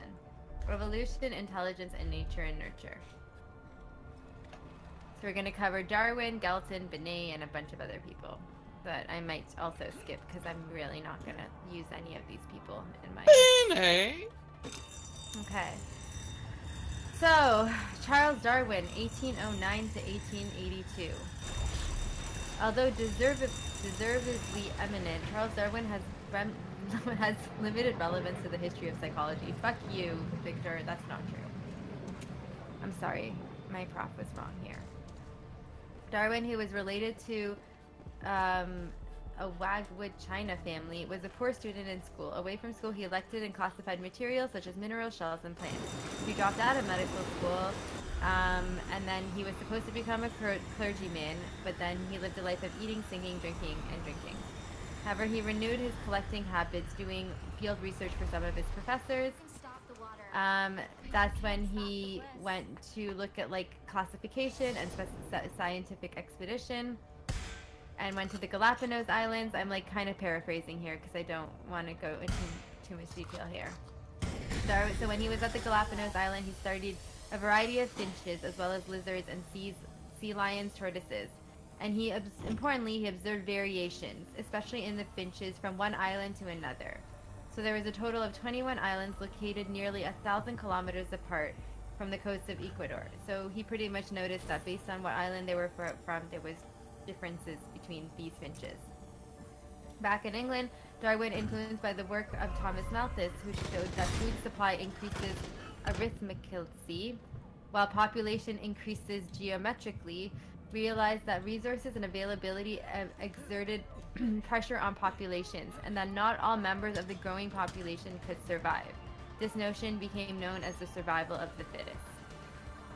Plague, pardon the pun, by health problems, publications of Darwin's work on the origin of species by the means of natural selection was delayed until 1859, when a similar result of set was going to be put forward by someone named Alfred Russel Wallace, who was actually said to have, he does predate Darwin. So the idea of natural survival of the fittest and natural selection might have not just been Darwin. This Alfred Russel Wallace guy, and somebody else also, I think, predates him. So publication of Darwin's work led to public debates in which his friend Thomas Huxley would advocate for Darwin, and Thomas Huxley is the grandfather of Aldous Huxley, who is author of The Brave New World, which we also did a book club on, so you guys should go check that out. So, Darwin defending the theory. So Bishop Samuel, I don't even want to read this shit. Do you guys actually, like, is this interesting? Yeah, read it. Okay. Fine. Darwin defending the theory. So Bishop Samuel Wilberforce of Oxford opposed Darwin's work as an example of enduring forces of religion against science. Various theologians, starting with the Dublin Archbishop and followed by other religious people, also went against him. Even today, some creationists believe that these fossils were placed on Earth to test humans. So even today. Darwin's other major work was The Expression of Emotions in Man and Animals in 1872. In his work, he argued that expressions of anger, EC, are remnants of our pre-human state. So our emotions are remnants of our pre-human state. He also argued that human emotions around the world are expressed similarly. A more modern example of research in this area is that of American psychologist Paul Ekman, born in 1934. Darwin's work has had enormous influence on the modern thinking of biology, including the development of modern discipline of sociobiology founded by Edward O. Wilson in 1975. However, Darwin also believed that more primitive humans were linked between our ancestors and modern humans. He also considered women to be intellectually inferior to men. And finally, he accepted the idea. Well, he finally accepted the wrong idea, the American idea. Yeah, I know. I don't want to say that word. Enduring habits could become heritable traits. So then we get to Galton. So Francis Galton was a cousin of Darwin. He was a bright child. He was kind of wealthy. He liked mapping. Was the first person to propose using fingerprints as a means to identify people. He also developed a weather map for the, and he in terms low, high, and front on meteorological maps. He started measuring intelligence. So clearly, Galton embraced Darwin's theory of evolution, especially was enthusiastic about treatment of individual differences. Accordingly, he embarked on a quest to measure individual differences, especially those related to intelligence. Which leads to the question, how should intelligence be measured? So in Galton's view, here you can see things like the ancient Greeks and the other. Intelligence is related to acuity of our senses because all our knowledge of the world comes through our senses. So he also believed that sensory acuity was directly related to intelligence. And that because sensory acuity was inherited in his view, so was intelligence. Does that make sense? Yep. So he also says that you get information through your information of the world comes through your senses. And people who are more acute, who are better at absorbing senses, were also better at intelligence because they can absorb more information through their senses. And so Galton believed that your acuteness to your senses was, if he believed that was inherited, and so therefore intelligence is also inherited and is genetic. So he's all genetic determinism. He's like the poster boy for genetic determinism. So to test his notion, he put forward patterns of intelligence in families, comparing the percentage of eminence among the children of famous parents to corresponding percentage among the general population. In 1869, he published the results in his book called The Heredity of Genius, an inquiry into its laws and consequences. So he measured humans. At the International Exposition of London, he presented this. Like, this is such useless information. I don't know why we need to know this. He also, okay, so interesting stuff. Grip that he also, string. Yeah. He also measured grip strength, weight, lung capacity, reaction time, and visual and auditory sensitivity.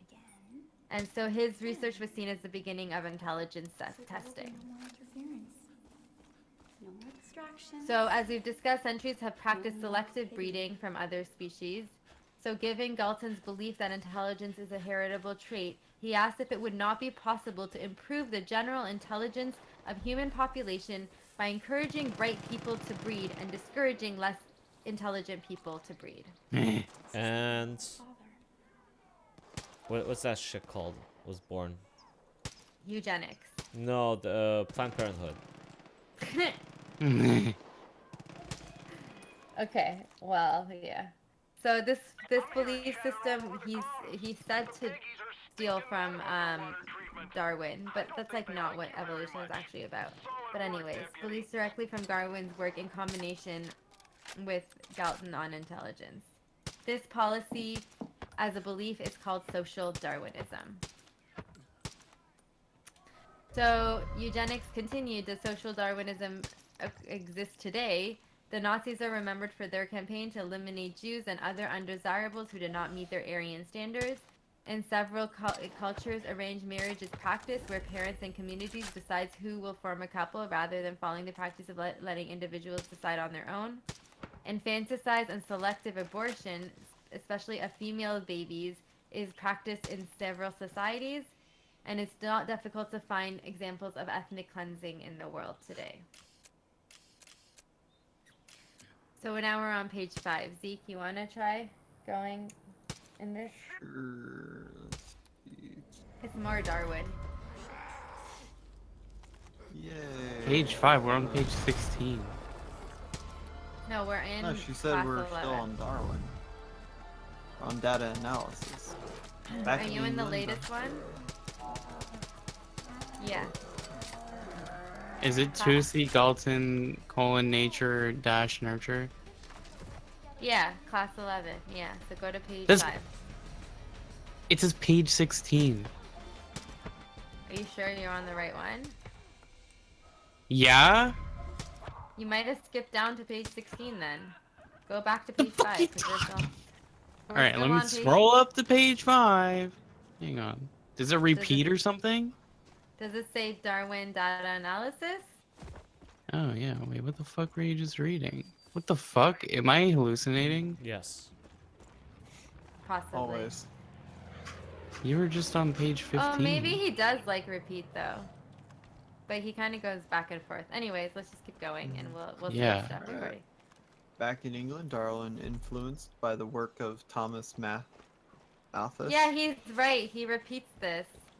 Measuring Yeah. intelligence. Okay. Yeah. Who showed that food supply increases arithmetically Yeah, he's right. You're while right. population. Yeah, I am right. Measuring intelligence. Yeah, okay. Is this when we get to trying to determine people's You're- intelligence based off of skull sizes? No, he's right. Go to page 17. Alright. I'm right as fuck. Yeah, they're duplicates. You're right. Okay, so we're 16. We're on page 16. He was right. With Galton, nature, nurture. Yeah. In response, Galton argued for English school to adopt the model of Scottish schools, effectively arguing that the environment has a role in shaping intelligence. Thus, Galton provided a framework for the nature-nurture controversy. In his later writings, he argued for twin studies as a useful method, including testing identical twins raised together in comparison to those raised apart. Wow. So okay, maybe he did contribute because those are the strongest evidence of genetics or twin studies. Okay. Keep going. Or do you want me to keep going? I can keep going. The word association test became an investive tool in psychology. Wilhelm Wundt and psychoanalysis Carl Jung. With respect to psychoanalysis, both free association and unconscious motivation owe a debt to word association. Moreover, this task among the Galton's work on imagery has contributed to the development of cognition. Asking people to recall images from specific events in their daily lives, we found a wide range of imagining ability. Moreover, this ties into our discussion of color perception. It seems that we all believe that everyone else shares our ability for mental imagery, no matter what our abilities happen to be.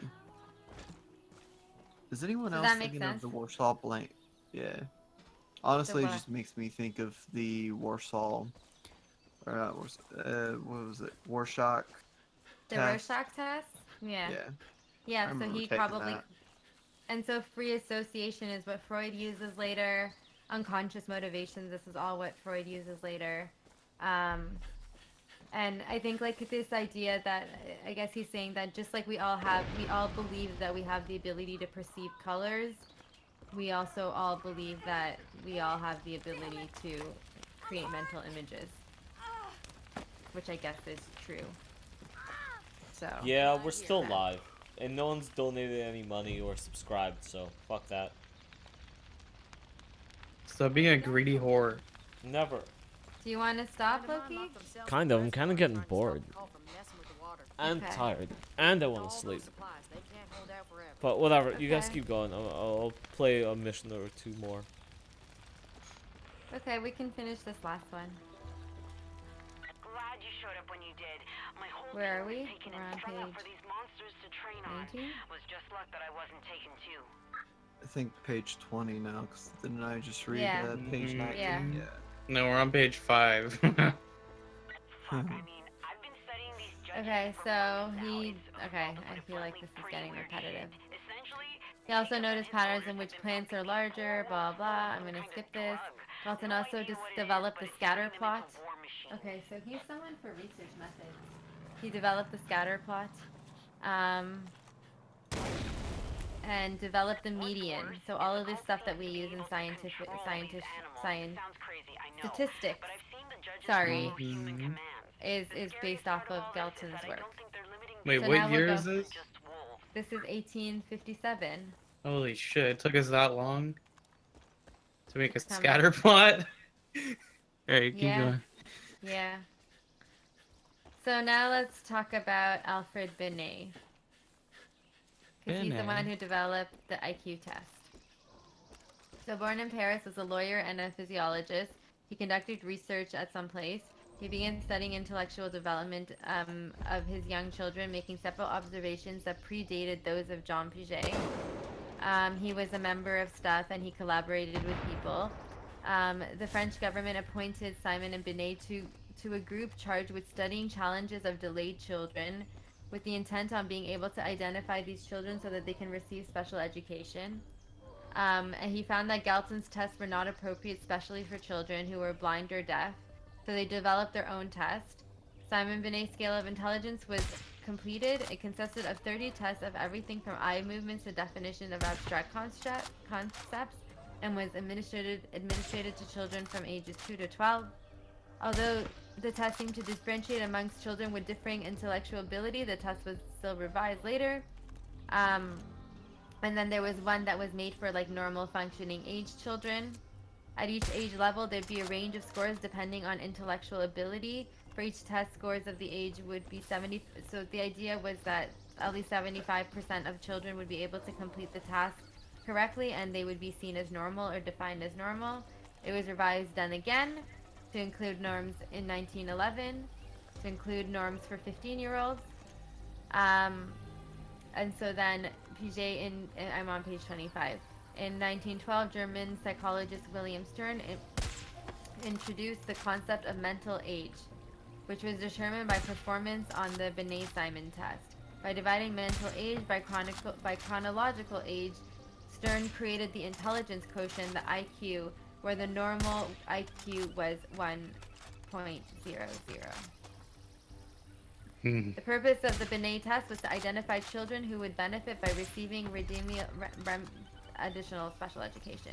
He firmly believed that intelligence was subject, so Binet was a nurture guy, and that intelligence was subject to environmental influence and was not entirely determined by genetics. Of his motivations was to save children from teachers who might be written off as students who were slow. Coming down the zip line. Should we stop there? No, you guys keep going. I still have more missions to do. Okay, well, so then Jean Binet created that. Why is this dependent on his, like, Far Cry missions, like... Let's use that pen over there. Well, he's the one who's live streaming, so... But no one's watching. No, there's 5 people watching. There are people watching, yeah. Oh, There's tell not them 5 I said people hi. watching for the No one's majority of the watching, last like, 3 there's hours people that we've been in streaming. Yeah. I joined and it said 0. Are you watching the Twitch stream or the YouTube? No, there's I nobody clicked the watching on Twitch Twitch. one. There's a bunch of people watching on Oh. YouTube. Hi, YouTube. Now the fun part. All 5 of you. So there was Louis Terman. I don't even want to read this because, like, I'm not going to remember this guy. He also contributed to the IQ test. So some guy named Lewis Terman, and he he did some formulas where he compared mental age to chronological age, and unlike Binet, he actually believed some intelligence was heritable and not determined by factors. So he was more in accord with Galton. He also thought that intelligence and morality were related, and he believed that low intelligence was causally related, not just associated to criminal behavior. Not all criminals are feeble-minded, but all feeble-minded persons are at least potentially criminals. Wow. Every feeble-minded woman is a potential prostitute that would hardly be disputed by anyone. Moral judgment, like business judgment, social judgment, or any kind of higher thought processing, is a function of intelligence. Morality cannot flower and fruit if intelligence remains infantile. Thanks, Terman, 1916. So if you're a dumb woman, you're a whore. That's what he said. It's true. Then there was Henry Goddard from the 1866 to 1957. So now we're getting into like the 50s. He went to places. He was American. He was a director at a school, a director of research at a school for the feeble-minded. He translated the test. He also believed that intelligence was heritable, so I guess lots of people thought it was. He wrote about some family of his feeble-minded patients. He also had affairs, and he thought that their children were feeble-minded, and intelligence was inherited. That was his thing. Okay, Goddard on immigrants. Okay, let's see. In the early 1900s, millions of immigrants arrived in the U.S. Goddard knew from their physical experience that many of these immigrants were mentally deficit. This appraisal was confirmed by the Binet-Simon test, and many of the potential immigrants were deported. He was also able to identify countries which set the highest percentage of mentally deficit immigrants. In Goddard's estimation, 40 to 50% of these immigrants were morons, a term he coined as a diagnosis of mental ability. So the guy who came up with the term morons and who thought immigrants were dumb and inferior and mentally defective was named Goddard. Nice. So now there's someone named Cyril Burt. He was from 1883 to 1971.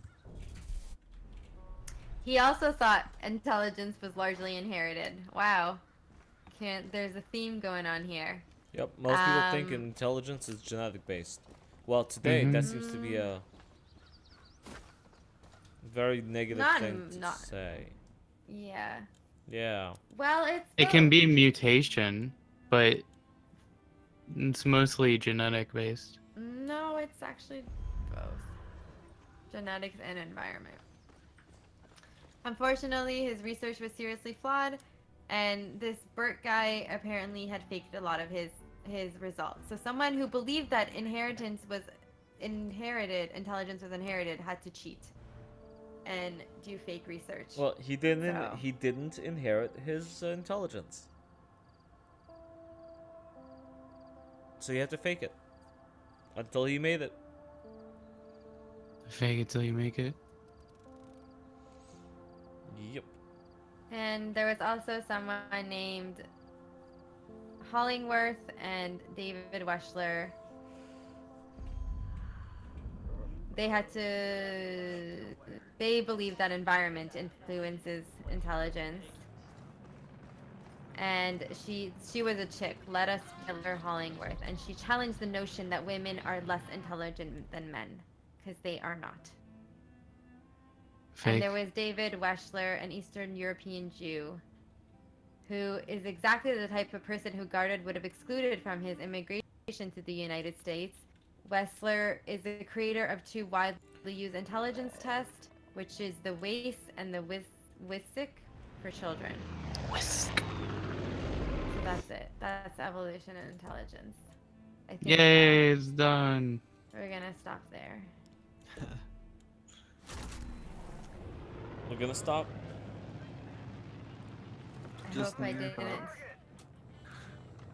It's okay. It's Friday the 13th now. Is it really? Yeah. It's Friday. Wait, the what? 13th? Huh, Bruh, looky, it's still Friday Thursday the 13th. 12th for me. For you.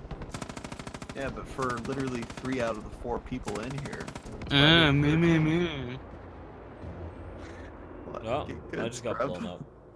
What the fuck you mean get good? Fucking asshole. You could have been Eastern time. I don't want to be Eastern time. Eastern time, the bestern time. Exactly. No, it doesn't even fucking rhyme. Doesn't need to. Freaking bullets, a time zone traitor. Oh, we didn't even get to existentialism. That's in class 17. In Takaben. There's like so many people. Holy fuck. Okay. I guess we can talk. Are you about supposed this to tomorrow. remember all of this? I'm not. I'm supposed to be able to apply this information to make arguments. Do you want to know what my test questions actually are? Yeah.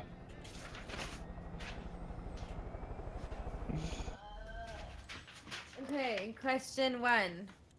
Since the earliest recorded history, one issue has influenced the discussion about nature, human beings. Sorry. One issue that has influenced discussions about the nature of human beings is the nature versus nurture issue. To what extent does genetic determine the nature of human beings, and to what extent are we determined by environmental events? You will not be able to provide a definitive answer, but you should provide in your answer you should provide evidence and examples of supporting evidence for genetic nature position, as well as example of supporting evidence for environment nurture position, and give examples of philosophers and their philosophies relevant to this. So the other question is just pick someone who you think like was cool, spectacular, meaningful, amazing, and describe it. Provide details about their life and their personalities and the atmosphere before and after their developments, and why you think it's important. Pick 2 of the following approaches to psychology and name a key person associated with them. So psychoanalysis, behaviorism, See, and humanism. you don't have to study all these. You just have to pick. You just have to pick a few people that meet those guidelines and then study them intensely. I already have. Yeah, but he also has a bunch of like short answer, like 1-sentence questions for extra marks. So I already know like the few people that I'm gonna focus on in the psychology stuff. So there's Young and Pablo and Carl Rogers, and yeah, those are Erickson are the people who I'm gonna focus on. But like he's not all of these questions are gonna be on there, but I think he's gonna like want you to name drop a lot. He's that type. It's annoying. Yeah. So Oh, we got Bullet to join us. Just I mean, we didn't get wrapping to up. any of the psychology stuff, like Erickson, Pablo, Maslow, but like I know that shit. I don't know the philosophy stuff. We didn't even talk about That's my consciousness. shit. That's my shit. So yeah. Okay, when you find those Peggy Well, boats, thanks follow guys them. for They'll lead listening. you right to their main stash. Oh, he's muted and he's wondering why. Oh, I can unmute him. Why isn't he just immediately unmuted? Like, I don't know. Yeah, I don't know. All I know is I thought it was a issue with my mic, so that's why I dropped out and back in. You can see the mute icon for your name. Yeah, but I thought that's because my mic wasn't working or something stupid. okay. Don't know why I was muted because I don't think I've ever been in the chat here. And Zeke, you shouldn't be a medic. You should be a priest. I'm just online. I'm not anything. I'll make sure I give you a new role. Yeah. Can I be like cancer? Something with cancer. I don't know. Sure. Heretic or mutant. Mutants. Like, I really hope this question isn't on there. throughout history, psychology and its predecessors addressed the mind-body issue. Choose a question to this issue. Choose a question central to this issue and summarize your arguments for each side, providing evidence for each position. So, like, who did we say was mind-body? There was Descartes, Hobbes, and Locke. Yeah. I really don't care. Well, I'm guys, just gonna write thanks a shit. lot for sticking around and watching this long-ass stream where Siggy reveals at the end of it that she actually doesn't give a shit about any No, of it. I'm interested in the information, but, like, I can't remember all of this. So I'm gonna just choose the questions that I can answer best and focus on my information on psychology that I know rather than the philosophy stuff. Like, we didn't cover Mueller and Mueller? there's so many people.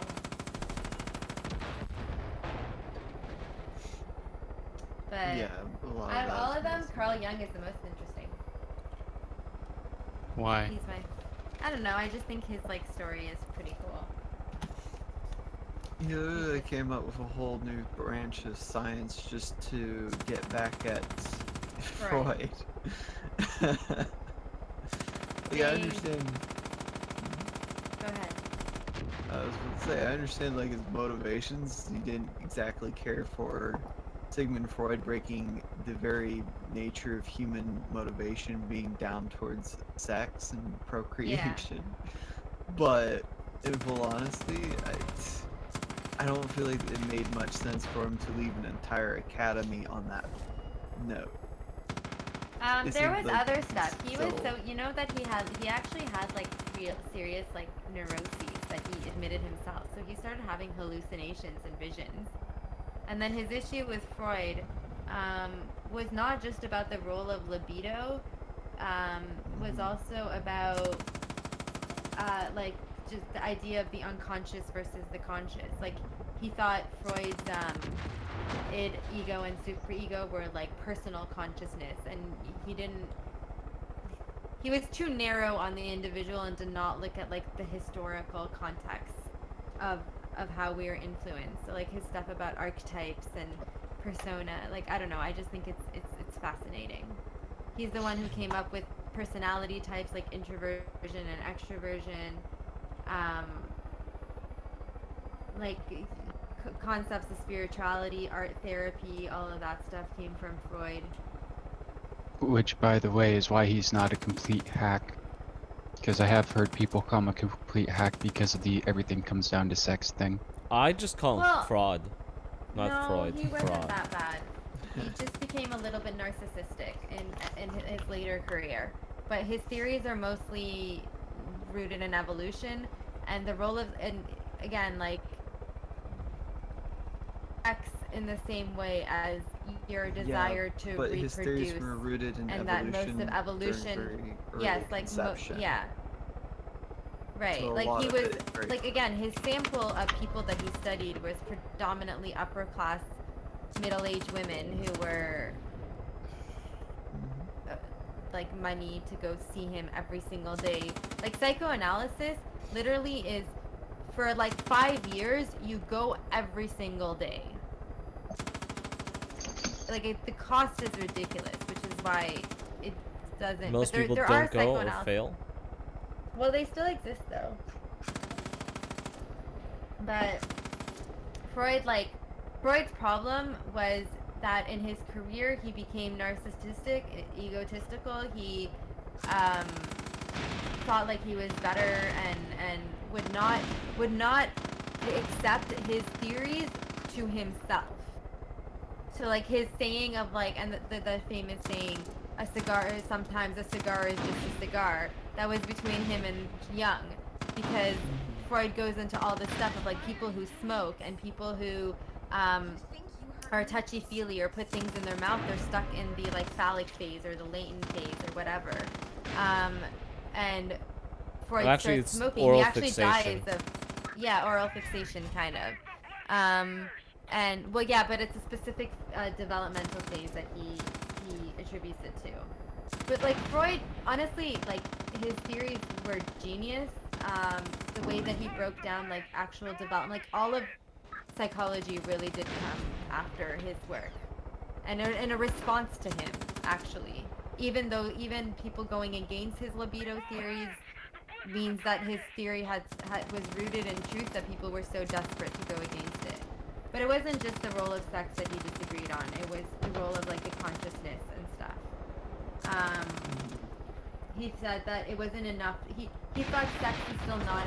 Jung thought sex was not enough to just explain all of human behavior. And then later you get into Maslow and Carl Rogers, who come later, who are the humanist psychologists, where they are all like, so Maslow has his hierarchy of need, right? Where you start with the physiological stuff, and then once that's met, you start moving up the scale of what you desire in life.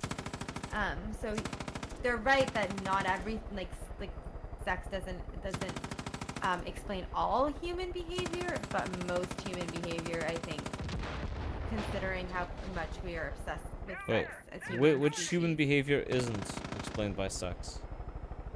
Very little. Most of it is about the desire to reproduce and stuff. His theories are actually very evolutionary based. What isn't based in sex, you're asking? That was my question. And on that note, I'm going to stop the stream. Thanks a lot, guys. Stream. Thanks for watching. Thanks for hanging out. Thanks for being here for the past 3.5 hours. It's literally 3 hours and 31 minutes that the stream has been going. Have a good night. Tune in another day to see more or whatever.